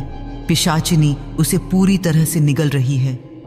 बेटी, हमें जल्दी पहुंचना होगा, बस कुछ और दिन, प्लीज, बस कुछ और दिन। सुगंधा ने अपने पिता को देखा। उसकी आंखों में अब भी आंसू थे, पर अब वो आंसू पहले जैसे नहीं थे। वो ठंडे थे, खाली थे। हाँ पिताजी, बस कुछ और दिन। पर दोनों जानते थे कि समय कम था और अगर जल्दी कुछ नहीं हुआ तो सुगंधा हमेशा के लिए खो जाएगी। 8 दिन और बीत गए। 8 ऐसे दिन जो सुगंधा और पंडित रामदास के लिए किसी सजा से कम नहीं थे। वो अब लोगों से दूर रहने की कोशिश करते। रात को किसी बस्ती में नहीं रुकते, बल्कि जंगलों में, पहाड़ों की तलहटी में छिपकर सोते। पर फिर भी कभी कोई यात्री, कभी कोई शिकारी, कभी कोई साधु, सब सुगंधा की ओर खींचे चले आते। उसकी खुशबू अब और भी तेज हो गई थी। जैसे पिशाचिनी को जितना ज्यादा भोजन मिल रहा था, वो उतनी ही ताकतवर होती जा रही थी। सुगंधा अब बोलती भी कम हो गई थी। उसका चेहरा पीला पड़ गया था, आंखों के नीचे काले घेरे, पर उसकी सुंदरता वो अब भी वैसी ही थी, बल्कि और भी ज्यादा मोहक, और भी ज्यादा खतरनाक हो गई थी। पंडित जी हर रोज सुगंधा को देखते और उनका दिल टूट जाता। उनकी वो मासूम बेटी जो मंदिर में फूल चढ़ाती थी, भजन गाती थी, वो अब धीरे धीरे गायब होती जा रही थी। अब तक 12 लोगों की जान जा चुकी थी। 12। और हर मौत के बाद सुगंधा थोड़ी और खाली हो जाती थी। आखिरकार 15वें दिन की शाम को वो हिमालय की तलहटी में पहुंचे। ठंडी हवाएं चल रही थीं, चारों ओर देवदार के पेड़ और दूर दूर तक बर्फ से ढकी चोटियां दिख रही थीं।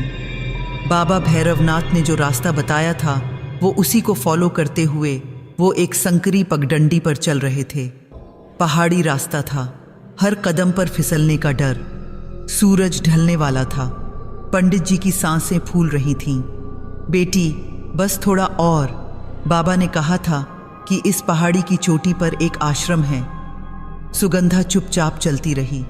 उसके पैर लड़खड़ा रहे थे, पर वो रुकी नहीं।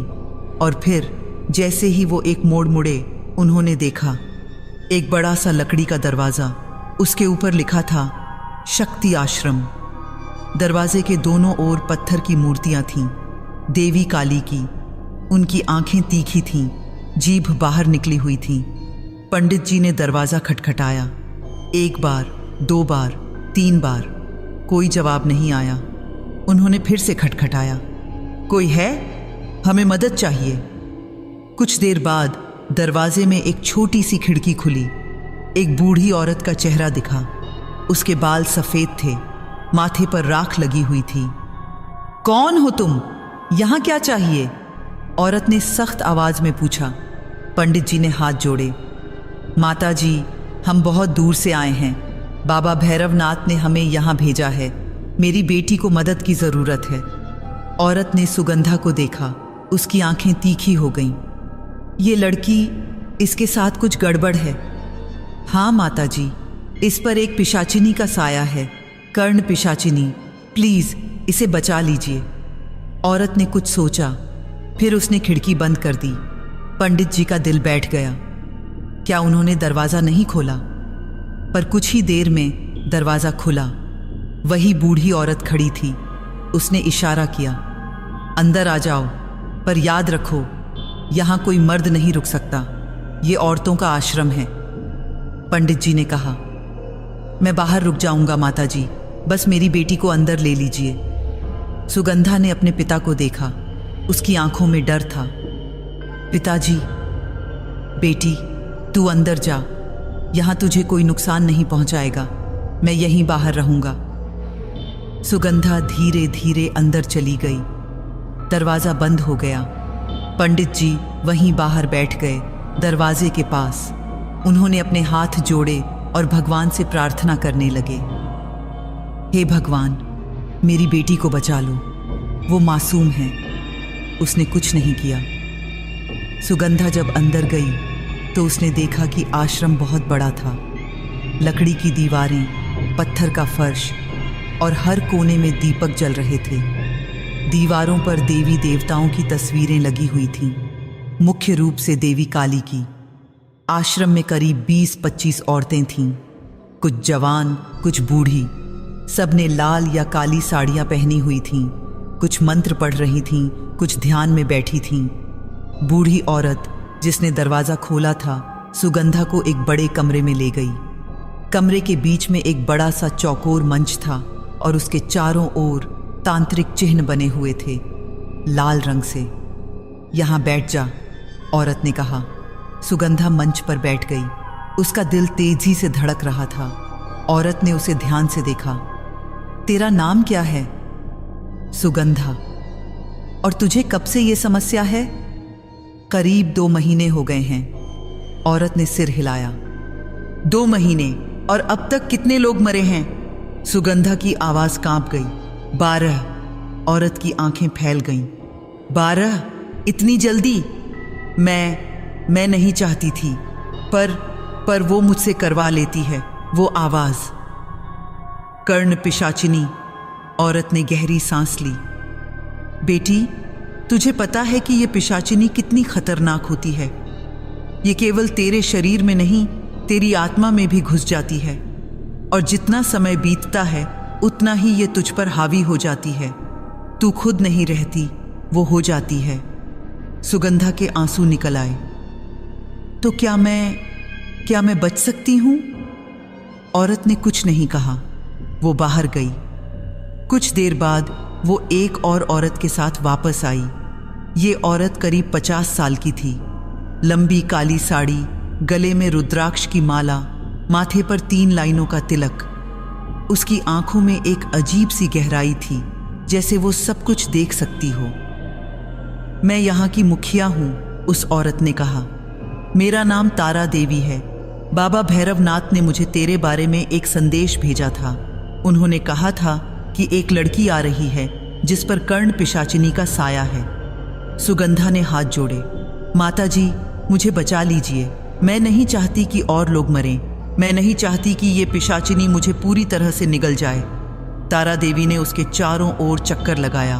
उसने सुगंधा के चेहरे को, उसकी आंखों को ध्यान से देखा। फिर उसने अपनी आंखें बंद कर लीं और कुछ मंत्र बुदबुदाए।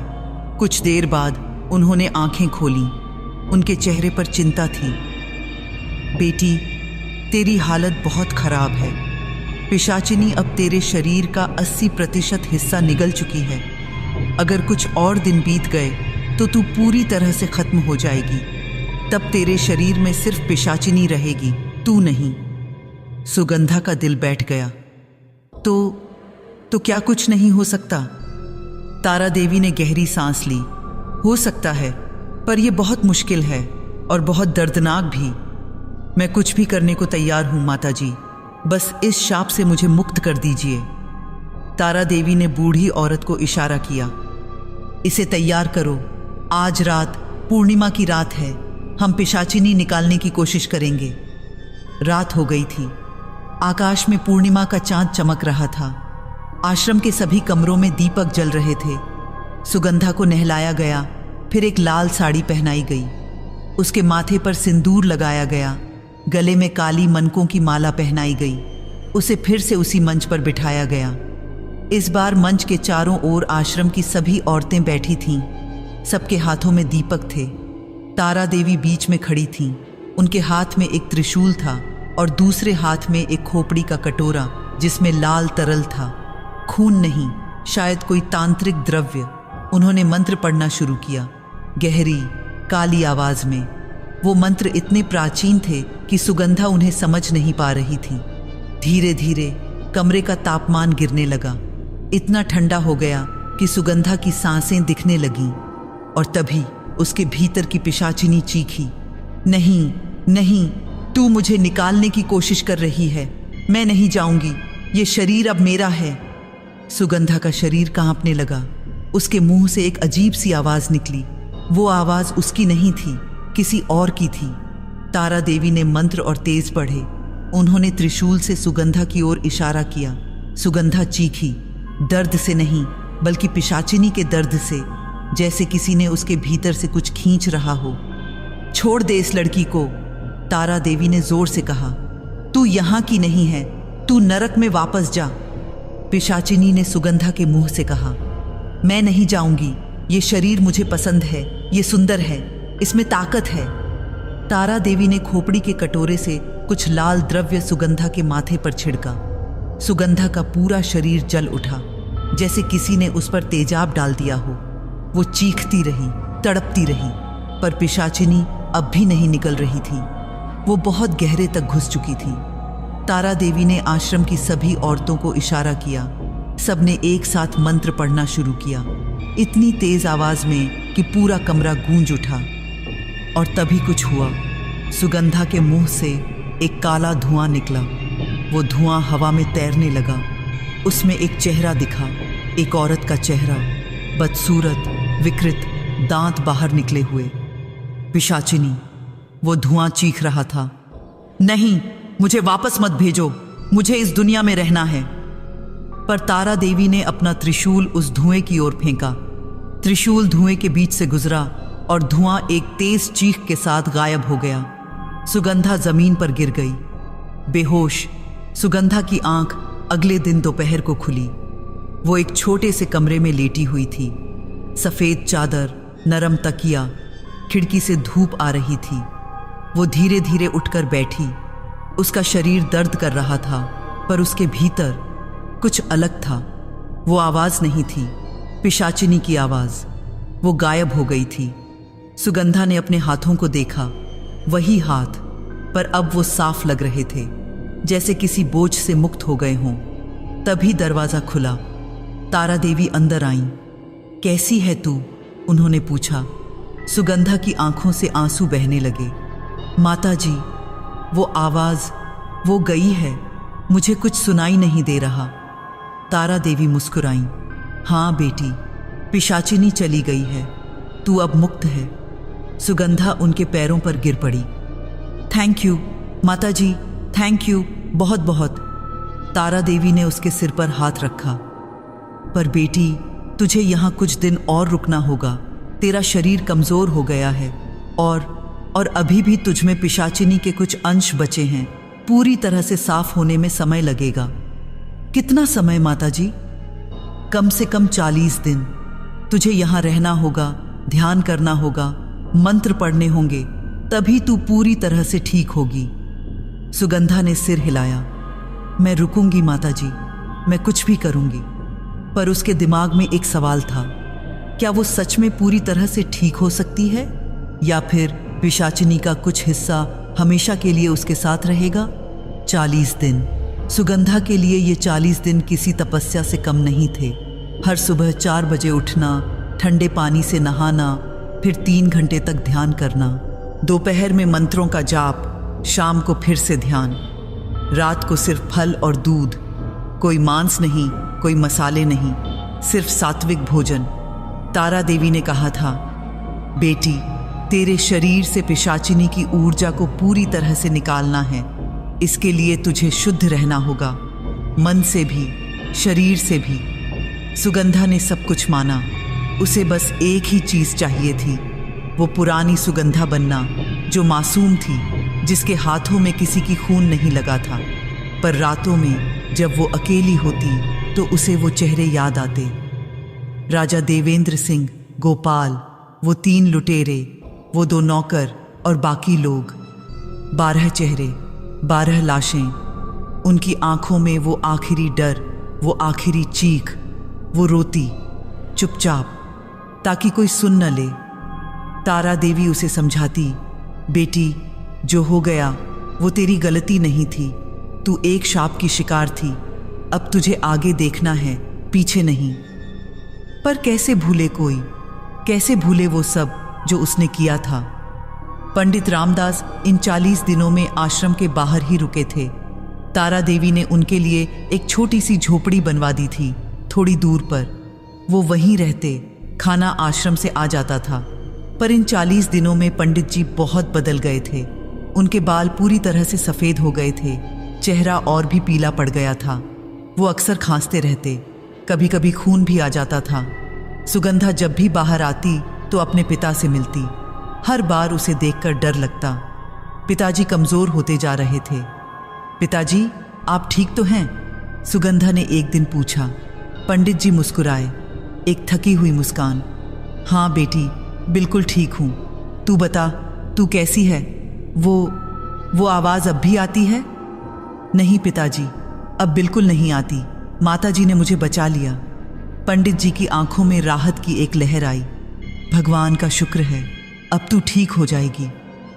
पर आप इतने कमज़ोर क्यों लग रहे हैं? बस बेटी, उम्र का असर है, और इतनी यात्रा की है तो थकान तो होगी ही। पर सुगंधा जानती थी कि ये सिर्फ थकान नहीं थी।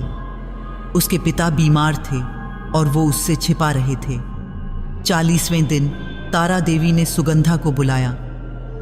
बेटी, आज तेरे शुद्धिकरण का आखिरी दिन है। आज रात हम एक और अनुष्ठान करेंगे। इसके बाद तू पूरी तरह से मुक्त हो जाएगी। सुगंधा ने हाथ जोड़े।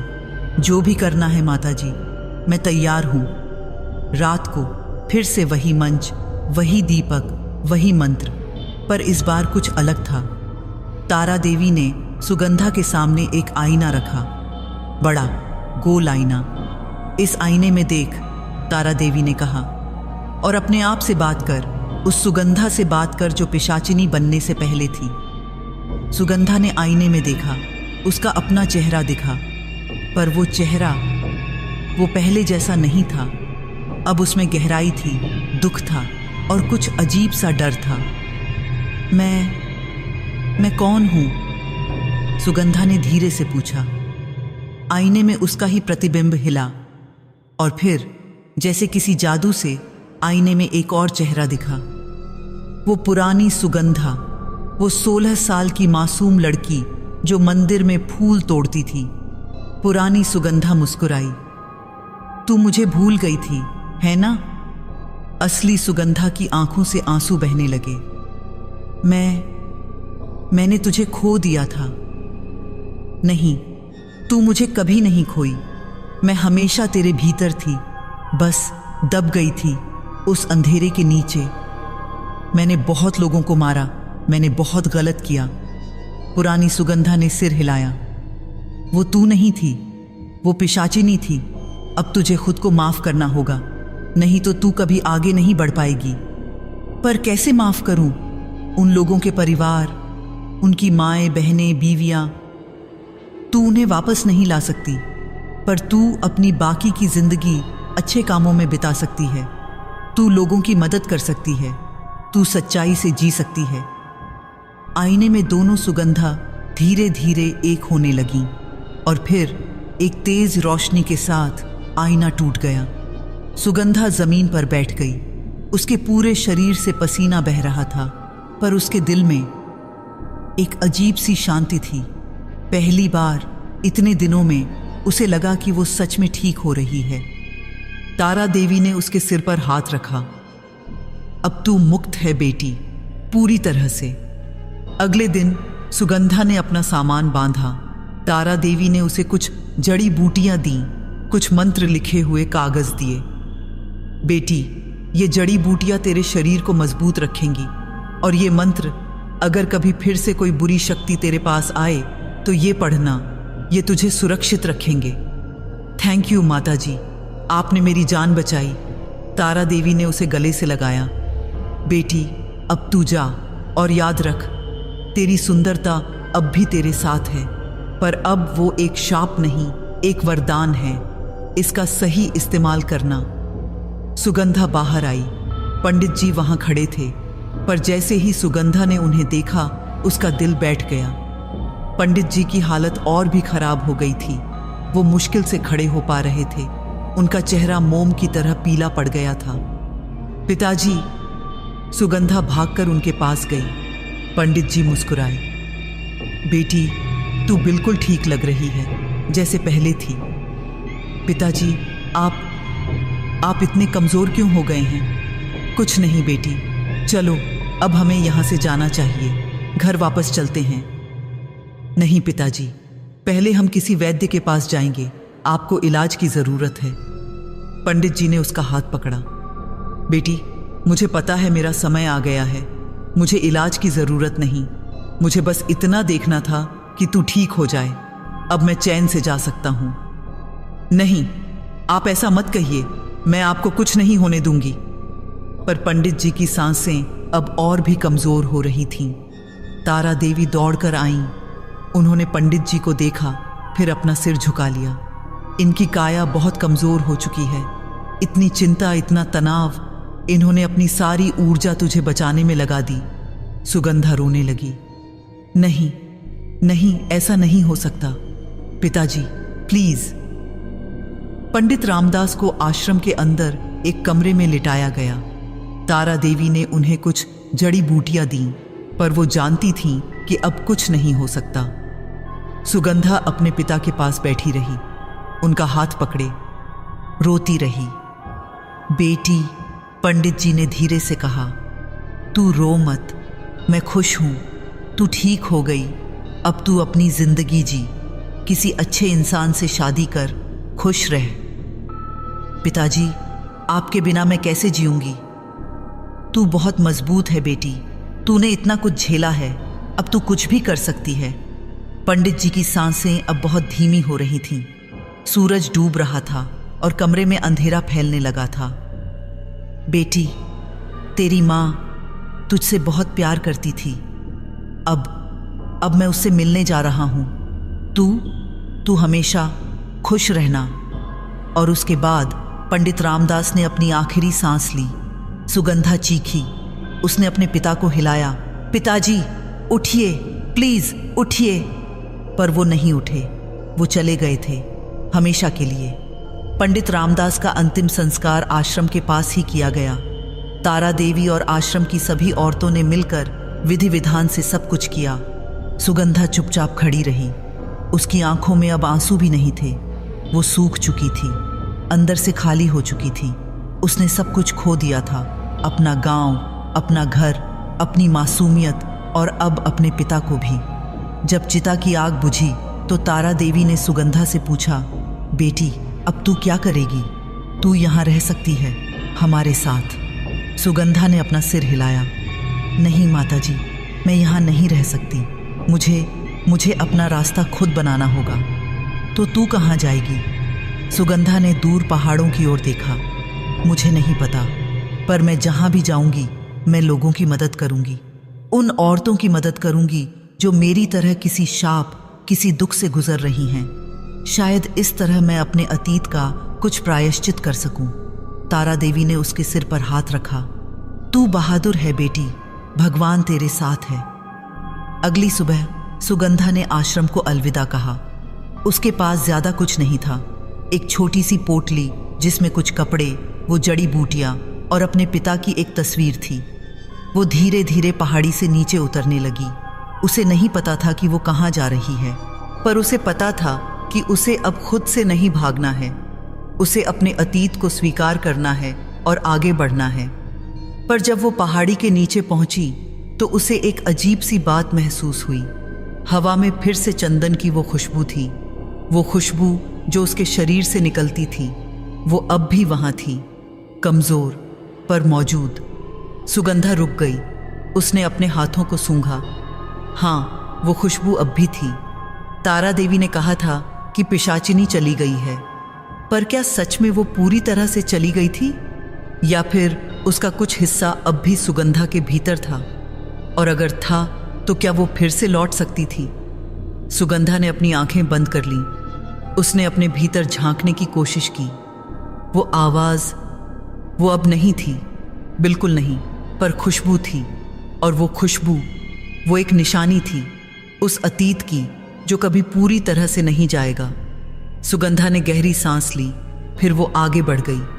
उसकी कहानी अब भी अधूरी थी और शायद हमेशा अधूरी ही रहेगी, पर वो अब एक बात जानती थी।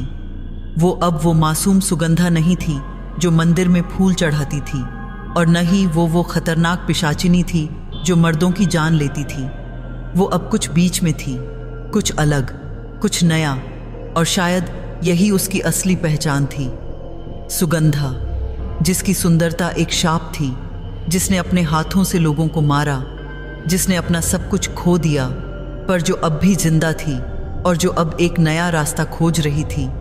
एक ऐसा रास्ता जहां उसकी सुंदरता किसी को नुकसान नहीं पहुंचाएगी, बल्कि किसी की मदद करेगी। और शायद, बस शायद, वो एक दिन खुद को माफ कर पाएगी। सुगंधा 3 महीने से एक छोटे से गांव में रह रही थी।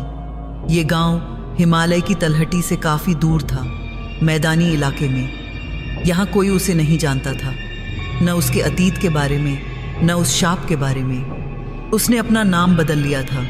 अब वो खुद को तारा कहती थी, तारा देवी के सम्मान में, जिन्होंने उसकी जान बचाई थी। गांव में उसने एक छोटी सी झोपड़ी किराए पर ले ली थी। वो वहीं रहती और गांव की औरतों को जड़ी बूटियों से इलाज करना सिखाती। तारा देवी ने उसे जो ज्ञान दिया था वो अब दूसरों के काम आ रहा था। लोग उसे पसंद करने लगे थे। औरतें उससे अपनी तकलीफें बांटती, अपने दुख बताती। सुगंधा, नहीं तारा, उन्हें सुनती, उनकी मदद करती, पर वो अब भी अपना चेहरा घूंघट से ढके रखती।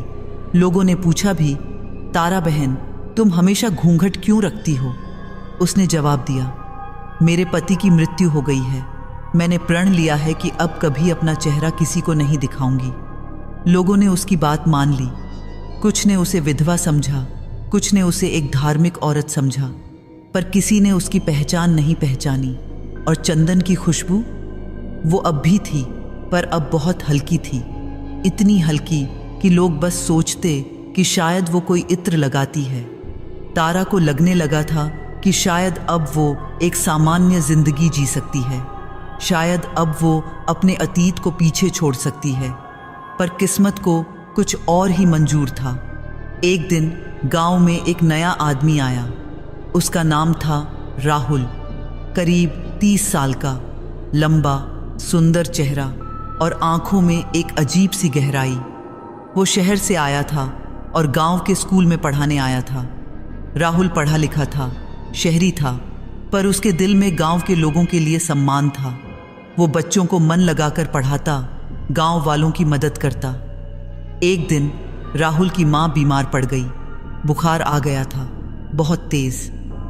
गांव के वैद्य ने दवाइयां दी पर कुछ असर नहीं हुआ। किसी ने राहुल से कहा, तारा बहन के पास जाओ, वो जड़ी बूटियों से इलाज करती है, शायद वो तुम्हारी माँ को ठीक कर सके। राहुल तारा की झोपड़ी पर आया। उसने दरवाज़ा खटखटाया। कौन है? तारा ने अंदर से पूछा। मैं राहुल हूँ, स्कूल में पढ़ाता हूँ।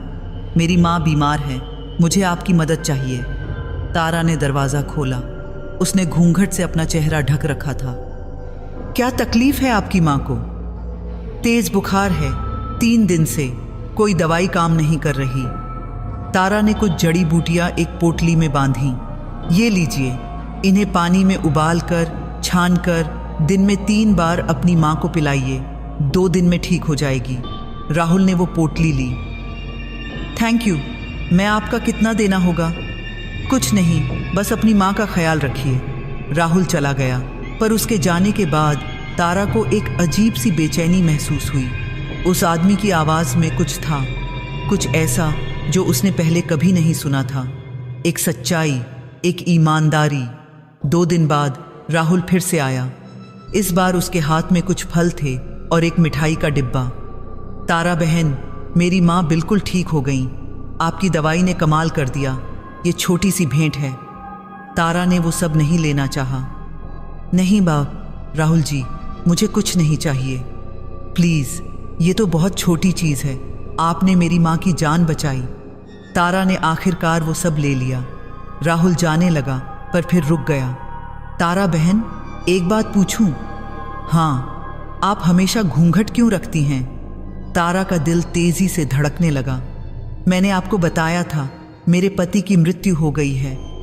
राहुल ने कुछ नहीं कहा, पर उसकी आंखों में एक सवाल था, जैसे वो जानता हो कि ये सच नहीं है। उसके बाद से राहुल अक्सर तारा के पास आने लगा, कभी अपनी माँ के लिए दवाई लेने, कभी बच्चों के लिए कुछ पूछने, कभी बस ऐसे ही। तारा समझ रही थी कि राहुल उसके पास क्यों आ रहा है। वो उसमें कुछ ढूंढ रहा था, शायद एक दोस्त, शायद कुछ और। पर तारा डर गई थी। उसे याद था कि जब भी कोई मर्द उसके करीब आया था, क्या हुआ था। राजा, गोपाल, वो लुटेरे, वो नौकर, सबकी एक ही किस्मत हुई थी। अब पिशाचिनी तो नहीं थी, पर फिर भी तारा को डर लगता था। क्या होगा अगर वो फिर से लौट आई? क्या होगा अगर राहुल को कुछ हो गया? एक शाम राहुल फिर से आया। इस बार उसके हाथ में कुछ नहीं था, वो बस बात करने आया था। तारा बहन, आप अकेली यहाँ कैसे रहती हैं? आपका कोई नहीं है? तारा ने धीरे से कहा, मेरे पिताजी की मृत्यु हो गई, अब मैं अकेली हूँ। आपकी कोई बहन, भाई? नहीं, मैं इकलौती संतान थी। राहुल चुप हो गया। फिर उसने कहा, तारा बहन, मैं आपसे कुछ कहना चाहता हूं। तारा का दिल तेजी से धड़कने लगा। क्या? मुझे आप बहुत अच्छी लगती हैं। मैंने आपको देखा तो नहीं, पर आपकी आवाज़, आपका व्यवहार, आपका दिल, सब बहुत खूबसूरत है। मैं जानता हूं कि आप विधवा हैं, पर क्या आप मुझे एक मौका देंगी? तारा के पैरों तले ज़मीन खिसक गई। राहुल जी, आप क्या कह रहे हैं? मैं आपसे शादी करना चाहता हूँ। मैं आपका ख्याल रखूँगा। आप अकेली नहीं रहेंगी। तारा की आंखों से आंसू बहने लगे। नहीं, नहीं, आप नहीं जानते मैं कौन हूँ। आप नहीं जानते मैंने क्या किया है। तो बताइए, मुझे बताइए। नहीं, मैं नहीं बता सकती। बस इतना जान लीजिए कि मैं आपके लायक नहीं हूँ। प्लीज़ मुझसे दूर रहिए। राहुल ने उसका हाथ पकड़ने की कोशिश की। तारा बहन, नहीं, मुझे मत छूइए। तारा चीख पड़ी। राहुल हैरान रह गया। क्या हुआ? मैंने कुछ गलत कहा? तारा रो रही थी। प्लीज़ चले जाइए, मैं आपसे शादी नहीं कर सकती। राहुल चुपचाप वहाँ से चला गया, पर उसकी आंखों में दुख था। और तारा, वो ज़मीन पर बैठ गई, रोती रही। उसे पहली बार किसी ने सच्चा प्यार दिया था, पर वो उसे स्वीकार नहीं कर सकती थी, क्योंकि वो जानती थी कि अगर राहुल को उसके अतीत के बारे में पता चल गया तो वो उससे नफरत करेगा। कुछ दिन बीत गए। राहुल फिर से नहीं आया। तारा को राहत मिली, पर साथ ही दुख भी हुआ। वो जानती थी कि उसने सही किया, पर दिल मानने को तैयार नहीं था। एक रात जब तारा सोने की तैयारी कर रही थी तो उसे बाहर आवाज़ें सुनाई दीं, चीखने चिल्लाने की आवाज़ें। वो बाहर भागी। गांव के बीच में मशालों की रोशनी में कुछ लोग इकट्ठा थे और बीच में एक लड़की खड़ी थी, करीब 18 साल की। उसके कपड़े फटे हुए थे, चेहरे पर खरोंचें थीं। गांव के सरपंच चिल्ला रहे थे, ये लड़की चरित्रहीन है, इसने गांव के एक शादीशुदा आदमी के साथ भागने की कोशिश की, इसे सजा मिलनी चाहिए। लड़की रो रही थी, नहीं नहीं, मैंने कुछ नहीं किया। वो आदमी मुझे ज़बरदस्ती ले जा रहा था, मैं भाग रही थी, पर कोई उसकी नहीं सुन रहा था। गांव की औरतें उस पर पत्थर फेंक रही थीं। चुड़ैल, तूने हमारे घरों में आग लगा दी। तारा ये सब देखकर हिल गई। उसे अपना अतीत याद आ गया, जब गांव वाले उसे चुड़ैल कह रहे थे, जब सब उससे नफरत कर रहे थे। वो आगे बढ़ी, भीड़ के बीच में। रुकिए, तारा ने जोर से कहा। सब रुक गए। उसे देखा। ये लड़की झूठ नहीं बोल रही, तारा ने कहा। मैं इसे जानती हूँ, ये मेरे पास इलाज के लिए आई थी। इसने मुझे बताया था कि एक आदमी इसे परेशान कर रहा है। सरपंच ने कहा, तुम्हें क्या पता तारा, तुम तो अभी कुछ महीने पहले ही आई हो। मुझे पता है कि औरतों के साथ क्या होता है। उन्हें चुप कराने के लिए उन पर झूठे इल्ज़ाम लगाए जाते हैं। तभी राहुल आगे आया। तारा बहन सही कह रही है, मैंने खुद देखा है कि वो आदमी इस लड़की के पीछे पड़ा रहता था। लड़की मासूम है। भीड़ में फुसफुसाहट होने लगी। कुछ लोग शक में पड़ गए। सरपंच ने कहा, ठीक है, हम इस मामले की जांच करेंगे, पर अभी लड़की को यहीं रहना होगा। तारा आगे बढ़ी। नहीं, लड़की मेरे साथ रहेगी, मेरी झोपड़ी में। मैं इसकी जिम्मेदारी लेती हूँ। सरपंच ने मान लिया। तारा उस लड़की को अपनी झोपड़ी में ले गई। लड़की का नाम था काजल। वो बहुत डरी हुई थी, पर तारा ने उसे संभाला, उसे खाना खिलाया, उसके घावों पर मरहम लगाया। थैंक यू, काजल ने रोते हुए कहा, आपने मेरी जान बचाई। तारा ने उसके सिर पर हाथ रखा। बेटी, मैं जानती हूँ औरत होना कितना मुश्किल है, खासकर जब तुम्हारे खिलाफ पूरी दुनिया खड़ी हो जाए।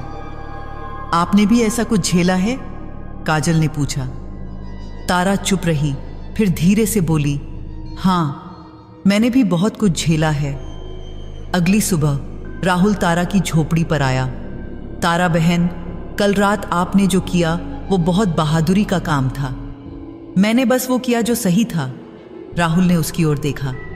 तारा बहन, मैं जानना चाहता हूँ, आप कौन हैं असल में? आप इतनी हिम्मत वाली कैसे हैं? आप इतनी समझदार कैसे हैं? तारा ने लंबी सांस ली। राहुल जी, कुछ सवालों के जवाब न दिए जाए तो बेहतर होता है। नहीं, मैं जानना चाहता हूँ, क्योंकि मैं आपसे प्यार करता हूँ और मुझे लगता है कि आपको भी मुझसे कुछ महसूस होता है। तारा की आंखों से आंसू बहने लगे। राहुल जी, अगर मैंने आपको अपना सच बता दिया तो आप मुझसे नफरत करेंगे। कोशिश तो करके देखिए। तारा ने अपना घूंघट हटाया। पहली बार इतने महीनों में किसी ने उसका चेहरा देखा। राहुल सांस रोककर खड़ा रह गया। तारा इतनी खूबसूरत थी कि उसकी आंखों में आंसू आ गए। आप इतनी खूबसूरत हैं, फिर आपने अपना चेहरा क्यों छिपाया हुआ था? तारा ने अपना पूरा सच बताया, अपना असली नाम, पिशाचिनी का शाप, वो 12 मौतें, अपने पिता की मृत्यु, आश्रम में बिताए दिन, सब कुछ। राहुल चुपचाप सुनता रहा। जब तारा ने अपनी कहानी खत्म की तो वो रो रही थी। अब आप समझ गए, मैं एक हत्यारिन हूँ। मैंने 12 लोगों की जान ली है। मैं आपके लायक नहीं हूँ। राहुल कुछ देर तक कुछ नहीं बोला, फिर उसने धीरे से कहा, तारा, नहीं, सुगंधा, आपने जो किया वो आपकी गलती नहीं थी। आप एक शाप की शिकार थीं, पर वो लोग मेरे हाथों से मरे, क्योंकि उन लोगों ने आपको छूने की कोशिश की, आपको नुकसान पहुंचाने की कोशिश की। आप खुद को बचा रही थी। सुगंधा ने उसकी ओर देखा। आप मुझसे नफरत नहीं करते? राहुल ने अपना हाथ आगे बढ़ाया। नहीं, मैं आपसे प्यार करता हूं और मैं हमेशा करूंगा। सुगंधा ने उसका हाथ देखा। वो हाथ जो उसकी ओर बढ़ा हुआ था। उसे डर लग रहा था, क्या होगा अगर। पर राहुल की आंखों में सच्चाई थी, प्यार था। सुगंधा ने धीरे धीरे अपना हाथ बढ़ाया और राहुल का हाथ पकड़ा। कुछ नहीं हुआ, कोई खुशबू नहीं फैली, कोई मौत नहीं हुई। सुगंधा रो पड़ी, राहत से, खुशी से और शायद पहली बार उम्मीद से। शायद उसकी कहानी अब बदलने वाली थी, शायद अब उसे भी प्यार मिलने वाला था। 3 महीने बीत गए थे। सुगंधा और राहुल की शादी हो चुकी थी। एक छोटी सी शादी, बिना किसी भव्यता के। गांव के कुछ लोग आए थे, काजल भी थी, और राहुल की मां ने बड़े प्यार से सुगंधा को अपनी बहू के रूप में स्वीकार किया था। सुगंधा अब तारा नहीं, बल्कि सुगंधा राहुल पाटिल थी। उसने अपना असली नाम वापस ले लिया था। राहुल ने कहा था, तुम्हें अपने नाम से डरने की जरूरत नहीं। तुम्हारा नाम तुम्हारी पहचान है, तुम्हारे अतीत की नहीं। शादी के बाद की जिंदगी सुगंधा ने कभी सोची नहीं थी। एक छोटा सा घर, एक प्यार करने वाला पति, एक सास जो उसे बेटी की तरह मानती थी। सुबह राहुल स्कूल जाता, सुगंधा घर का काम करती, गांव की औरतों की मदद करती। शाम को दोनों साथ बैठते, बातें करते, हंसते। पहली बार सुगंधा को लगा कि उसकी जिंदगी सामान्य हो गई है, पर रातें अलग थीं। शादी के 1 महीने बाद सुगंधा को पहली बार सपना आया। वो सपने में एक अंधेरे कमरे में थी, चारों ओर सन्नाटा, और फिर दूर से एक आवाज आई। वही आवाज, सुगंधा, तू भूल गई मुझे। सुगंधा की नींद खुल गई। उसने चारों ओर देखा। राहुल उसके बगल में सो रहा था, चैन से। कमरे में सब कुछ सामान्य था। उसने सोचा, बस एक बुरा सपना था। पर अगली रात वही सपना फिर से आया, और उसके अगली रात भी। सुगंधा, मैं वापस आऊंगी। तू मुझसे छुटकारा नहीं पा सकती। तू हमेशा मेरी रहेगी। सुगंधा रात को उठ जाती, पसीने से भीगी हुई। राहुल उसे देखता तो पूछता, क्या हुआ, सब ठीक है? हाँ, बस एक बुरा सपना। पर सुगंधा जानती थी कि ये सिर्फ सपना नहीं था।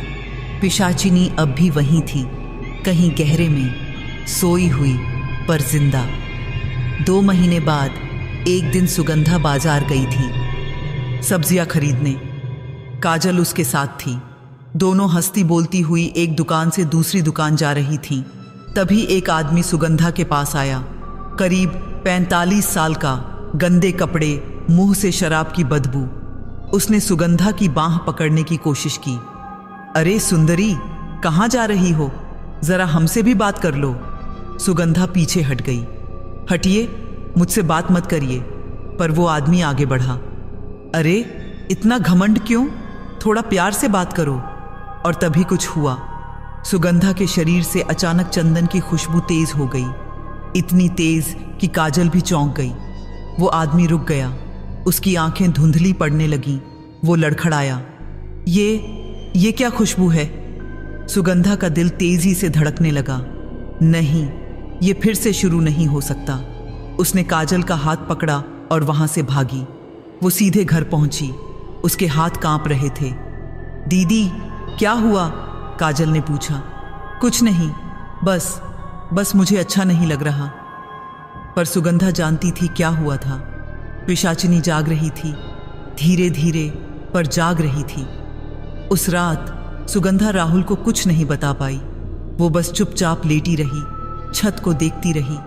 और रात में फिर से वही सपना आया, पर इस बार पिशाचिनी की आवाज और भी साफ थी। देखा, मैंने कहा था ना, तू मुझसे छुटकारा नहीं पा सकती। जितना ज्यादा तू खुश रहेगी, उतना ज्यादा मैं मजबूत होऊंगी, क्योंकि खुशी तुझे कमजोर बनाती है, और जब तू कमजोर होगी मैं फिर से आऊंगी। अगले कुछ हफ्तों में सुगंधा बदल गई। वो पहले की तरह हंसती नहीं थी, राहुल से बातें कम करती थी, रात को ठीक से सो नहीं पाती थी। राहुल को चिंता होने लगी। सुगंधा, क्या बात है? तुम ठीक तो हो? हाँ राहुल, मैं बिल्कुल ठीक हूँ। नहीं, तुम ठीक नहीं हो, कुछ तो बात है। मुझे बताओ। सुगंधा की आंखों से आंसू निकल आए। राहुल, वो फिर से लौट रही है। राहुल का चेहरा पीला पड़ गया। पिशाचिनी? हाँ, मुझे रात को सपने आते हैं और कल बाजार में मेरे शरीर से वो खुशबू फिर से तेज हो गई थी। जब एक आदमी मेरे पास आया था। राहुल ने उसे कसकर गले से लगा लिया। घबराओ मत, हम इसका कोई हल निकालेंगे। पर क्या होगा अगर वो पूरी तरह से लौट आई? मैं तुम्हें खोना नहीं चाहती राहुल, और मैं फिर से किसी को नहीं मारना चाहती। ऐसा नहीं होगा, मैं वादा करता हूं। पर राहुल की आंखों में भी डर था। वो जानता था कि ऐसी चीजें आसानी से नहीं जाती। राहुल ने फैसला किया कि वो सुगंधा को वापस उसी आश्रम ले जाएगा। तारा देवी ही शायद इसका हल बता सकती हैं। दोनों ने काजल और राहुल की मां को सब समझाया। मां ने रोते हुए कहा, बेटी, तुम जरूर ठीक हो जाओगी, भगवान तुम्हारे साथ है। काजल ने सुगंधा का हाथ पकड़ा।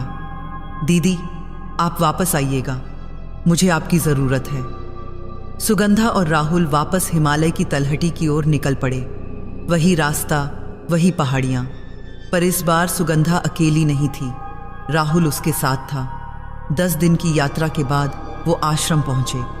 तारा देवी ने जैसे ही सुगंधा को देखा, उनका चेहरा गंभीर हो गया। तू वापस क्यों आई बेटी? माता जी, वो फिर से लौट रही है। तारा देवी ने उसे ध्यान से देखा, उसके चारों ओर चक्कर लगाए, फिर कुछ मंत्र पढ़े। हाँ, उन्होंने कहा, पिशाचिनी अब भी तेरे भीतर है। मैंने उसे कमजोर किया था, बाहर निकाला था, पर उसकी जड़ें बहुत गहरी थीं। वो फिर से अंदर घुस गई। राहुल ने पूछा, तो अब क्या किया जा सकता है? तारा देवी चुप रहीं, फिर उन्होंने गहरी सांस ली। एक ही रास्ता है, पर वो बहुत खतरनाक है। कौन सा रास्ता? सुगंधा ने पूछा। पिशाचिनी को पूरी तरह से निकालने के लिए तुझे एक ऐसे अनुष्ठान से गुजरना होगा जो तेरे शरीर और आत्मा को तोड़ देगा। तुझे 7 दिनों तक बिना खाए पिए रहना होगा। फिर पूर्णिमा की रात को हम एक तांत्रिक यज्ञ करेंगे। उसमें पिशाचिनी को तेरे शरीर से खींचा जाएगा। और अगर मैं बच गई? सुगंधा ने पूछा। तारा देवी ने उसकी आंखों में देखा। अगर तू बच गई तो तू पूरी तरह से ठीक हो जाएगी। पिशाचिनी हमेशा के लिए चली जाएगी। पर क्या? पर तेरी सुंदरता भी चली जाएगी। वो खुशबू, वो आकर्षण, वो सब खत्म हो जाएगा। तू एक साधारण औरत बन जाएगी। राहुल ने तुरंत कहा, वो कोई बात नहीं, मुझे उसकी सुंदरता से प्यार नहीं, उसकी आत्मा से प्यार है। तारा देवी ने सुगंधा से पूछा, और अगर तू इस अनुष्ठान से नहीं बची तो तेरी मौत हो जाएगी। तू ये खतरा उठाने को तैयार है? सुगंधा ने राहुल को देखा। उसकी आंखों में प्यार था, चिंता थी और विश्वास था। फिर उसने तारा देवी की ओर देखा। हाँ माताजी, मैं तैयार हूं, क्योंकि अगर मैं ऐसे ही जीती रही तो ये जिंदगी भी जिंदगी नहीं है। हर पल मुझे डर लगेगा कि कहीं मैं किसी को मार न दूं, कहीं राहुल को कुछ न हो जाए। ठीक है, तारा देवी ने कहा, तो फिर तैयार हो जा। अगली पूर्णिमा 7 दिन बाद है। वो 7 दिन सुगंधा के जीवन के सबसे कठिन दिन थे। उसे कुछ भी खाने पीने की मनाही थी, बस पानी की कुछ बूंदें दिन में एक बार। राहुल उसके पास बैठा रहता, उसका हाथ पकड़े रहता। तुम बहुत मजबूत हो सुगंधा, तुम ये कर सकती हो। सुगंधा कमजोर होती जा रही थी, उसका वजन कम होता जा रहा था, चेहरा पीला पड़ता जा रहा था, पर उसने हार नहीं मानी। रातों में पिशाचिनी की आवाज अब और भी तेज थी। तू खुद को मार रही है, तू बेवकूफ है, मुझे रहने दे, हम साथ खुशी से रह सकते हैं। नहीं, सुगंधा ने अपने मन में कहा, तू मेरा हिस्सा नहीं है, तू एक शाप है और मैं तुझसे मुक्त होंगी। चौथे दिन सुगंधा को बुखार आ गया। 5वें दिन वो बेहोश हो गई। राहुल घबरा गया। माताजी, वो मर जाएगी। नहीं, तारा देवी ने कहा, यह पिशाचिनी का आखिरी हमला है। वो सुगंधा को डरा रही है, कमजोर कर रही है, पर सुगंधा मजबूत है, वो बचेगी। 6ठे दिन सुगंधा की आंख खुली। वो बहुत कमजोर थी, पर जिंदा थी। राहुल, उसने धीरे से कहा, मैं यहाँ हूँ। अगर मैं नहीं बची तो चुप, तुम बचोगी, मुझ पर विश्वास करो। 7वां दिन आ गया, पूर्णिमा की रात। आकाश में चांद पूरा चमक रहा था। आश्रम की सभी औरतों ने तैयारी शुरू कर दी। मंच को सजाया गया, तांत्रिक चिन्ह बनाए गए, देवी काली की मूर्ति के सामने दीपक जलाए गए। सुगंधा को मंच पर बिठाया गया। उसकी हालत बहुत खराब थी। वो मुश्किल से बैठ पा रही थी। राहुल बाहर खड़ा था। उसे अंदर जाने की इजाजत नहीं थी। वो बस प्रार्थना कर रहा था, भगवान प्लीज उसे बचा लो, मुझसे उसे मत छीनो। तारा देवी ने अनुष्ठान शुरू किया। मंत्र पढ़े जाने लगे। धीरे धीरे कमरे का तापमान गिरने लगा, इतना ठंडा कि सांसें दिखने लगी। सुगंधा का शरीर कांपने लगा। उसके मुंह से एक चीख निकली और तभी उसके शरीर से एक काला धुआं निकला, पहले से ज्यादा गहरा, ज्यादा खतरनाक। पिशाचिनी का चेहरा उस धुएं में दिखा। इस बार वो चिल्ला रही थी, नहीं, मैं नहीं जाऊंगी। ये शरीर मेरा है, मैंने इसे पाला है, मैंने इसे ताकत दी है। तारा देवी ने अपना त्रिशूल उठाया। तू यहाँ की नहीं है, तू नरक में वापस जा। पिशाचिनी ने सुगंधा के शरीर में वापस घुसने की कोशिश की, पर आश्रम की सभी औरतों ने एक साथ मंत्र पढ़ना शुरू किया, इतना तेज कि पूरा कमरा गूंज उठा। सुगंधा चीख रही थी, दर्द से, पीड़ा से, जैसे उसका शरीर फट रहा हो। सुगंधा! राहुल बाहर से चिल्लाया, मैं तुम्हारे साथ हूं, हार मत मानो। और तभी सुगंधा ने अपनी आंखें खोली। उसने अपने पूरे जोर से कहा, तू मेरा हिस्सा नहीं है, तू कभी नहीं थी, अब चली जा, हमेशा के लिए। एक तेज रोशनी हुई, इतनी तेज कि सबको अपनी आंखें बंद करनी पड़ी। और फिर सन्नाटा। जब सबने आंखें खोलीं तो धुआं गायब हो चुका था और सुगंधा, वो मंच पर लेटी हुई थी, बेहोश पर सांस ले रही थी। राहुल अंदर भागा। उसने सुगंधा को उठाया, गले से लगाया। सुगंधा, उठो प्लीज। धीरे धीरे सुगंधा की आंख खुली। उसने राहुल को देखा और मुस्कुराई, एक थकी हुई पर सच्ची मुस्कान। राहुल, वो चली गई, मैं मुक्त हो गई। राहुल रो पड़ा, खुशी से, राहत से।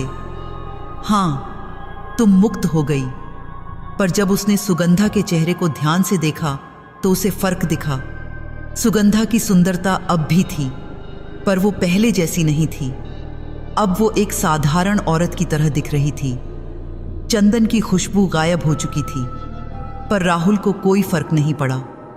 उसके लिए सुगंधा अब भी सबसे खूबसूरत थी, क्योंकि अब वो सिर्फ एक चेहरा नहीं बल्कि एक आत्मा था, एक मजबूत, बहादुर आत्मा जिसने अपने सबसे बड़े डर को हरा दिया था। 2 साल बीत गए थे। सुगंधा और राहुल अब अपने गांव में खुशी खुशी रह रहे थे। सुगंधा की जिंदगी बिल्कुल बदल चुकी थी। अब वो एक साधारण औरत थी, न कोई अलौकिक सुंदरता, न कोई खतरनाक खुशबू, न कोई शाप। लोग अब उसे प्यार से सुगंधा दीदी बुलाते थे।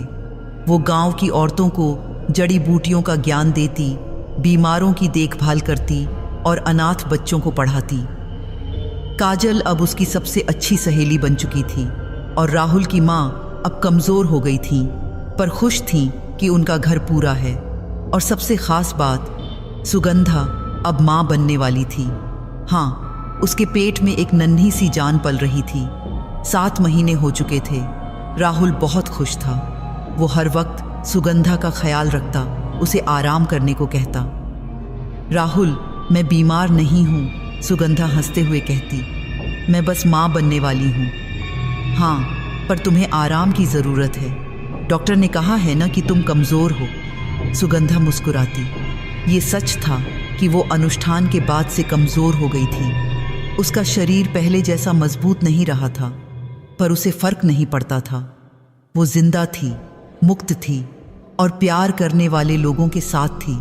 पर कभी कभी रात के सन्नाटे में जब सब सो जाते तो सुगंधा अपने पेट पर हाथ रखती और सोचती, क्या उसका बच्चा सामान्य होगा? क्या उस पर भी कोई शाप तो नहीं होगा? तारा देवी ने कहा था कि पिशाचिनी पूरी तरह से चली गई है, पर सुगंधा के मन में एक छोटा सा डर अब भी था। एक शाम जब सुगंधा अपने घर के बाहर बैठी हुई थी तो एक अजनबी औरत उसके पास आई। करीब 50 साल की, काली साड़ी, चेहरे पर गहरे निशान और आंखों में एक अजीब सी खालीपन। तुम सुगंधा हो?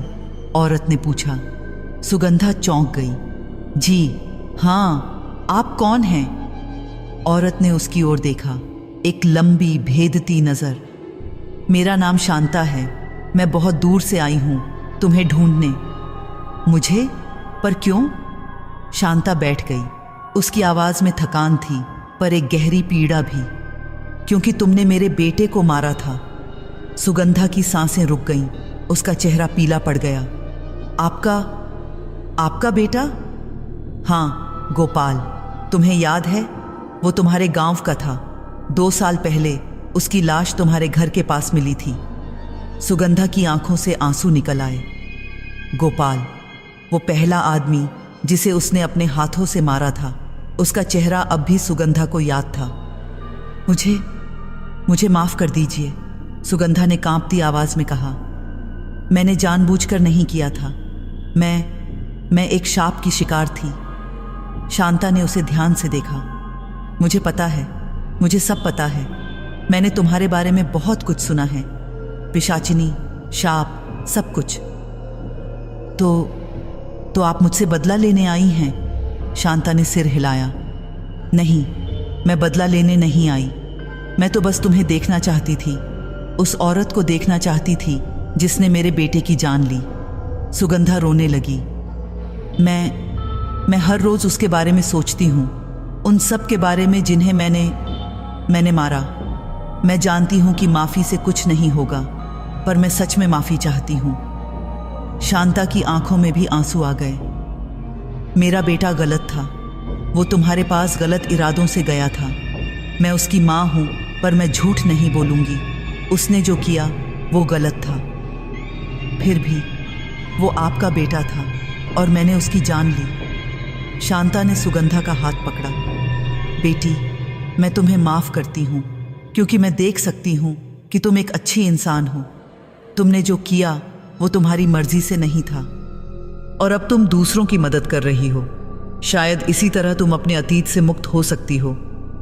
सुगंधा ने शांता के पैर छू लिए। थैंक यू बहुत बहुत। शांता उठ खड़ी हुई।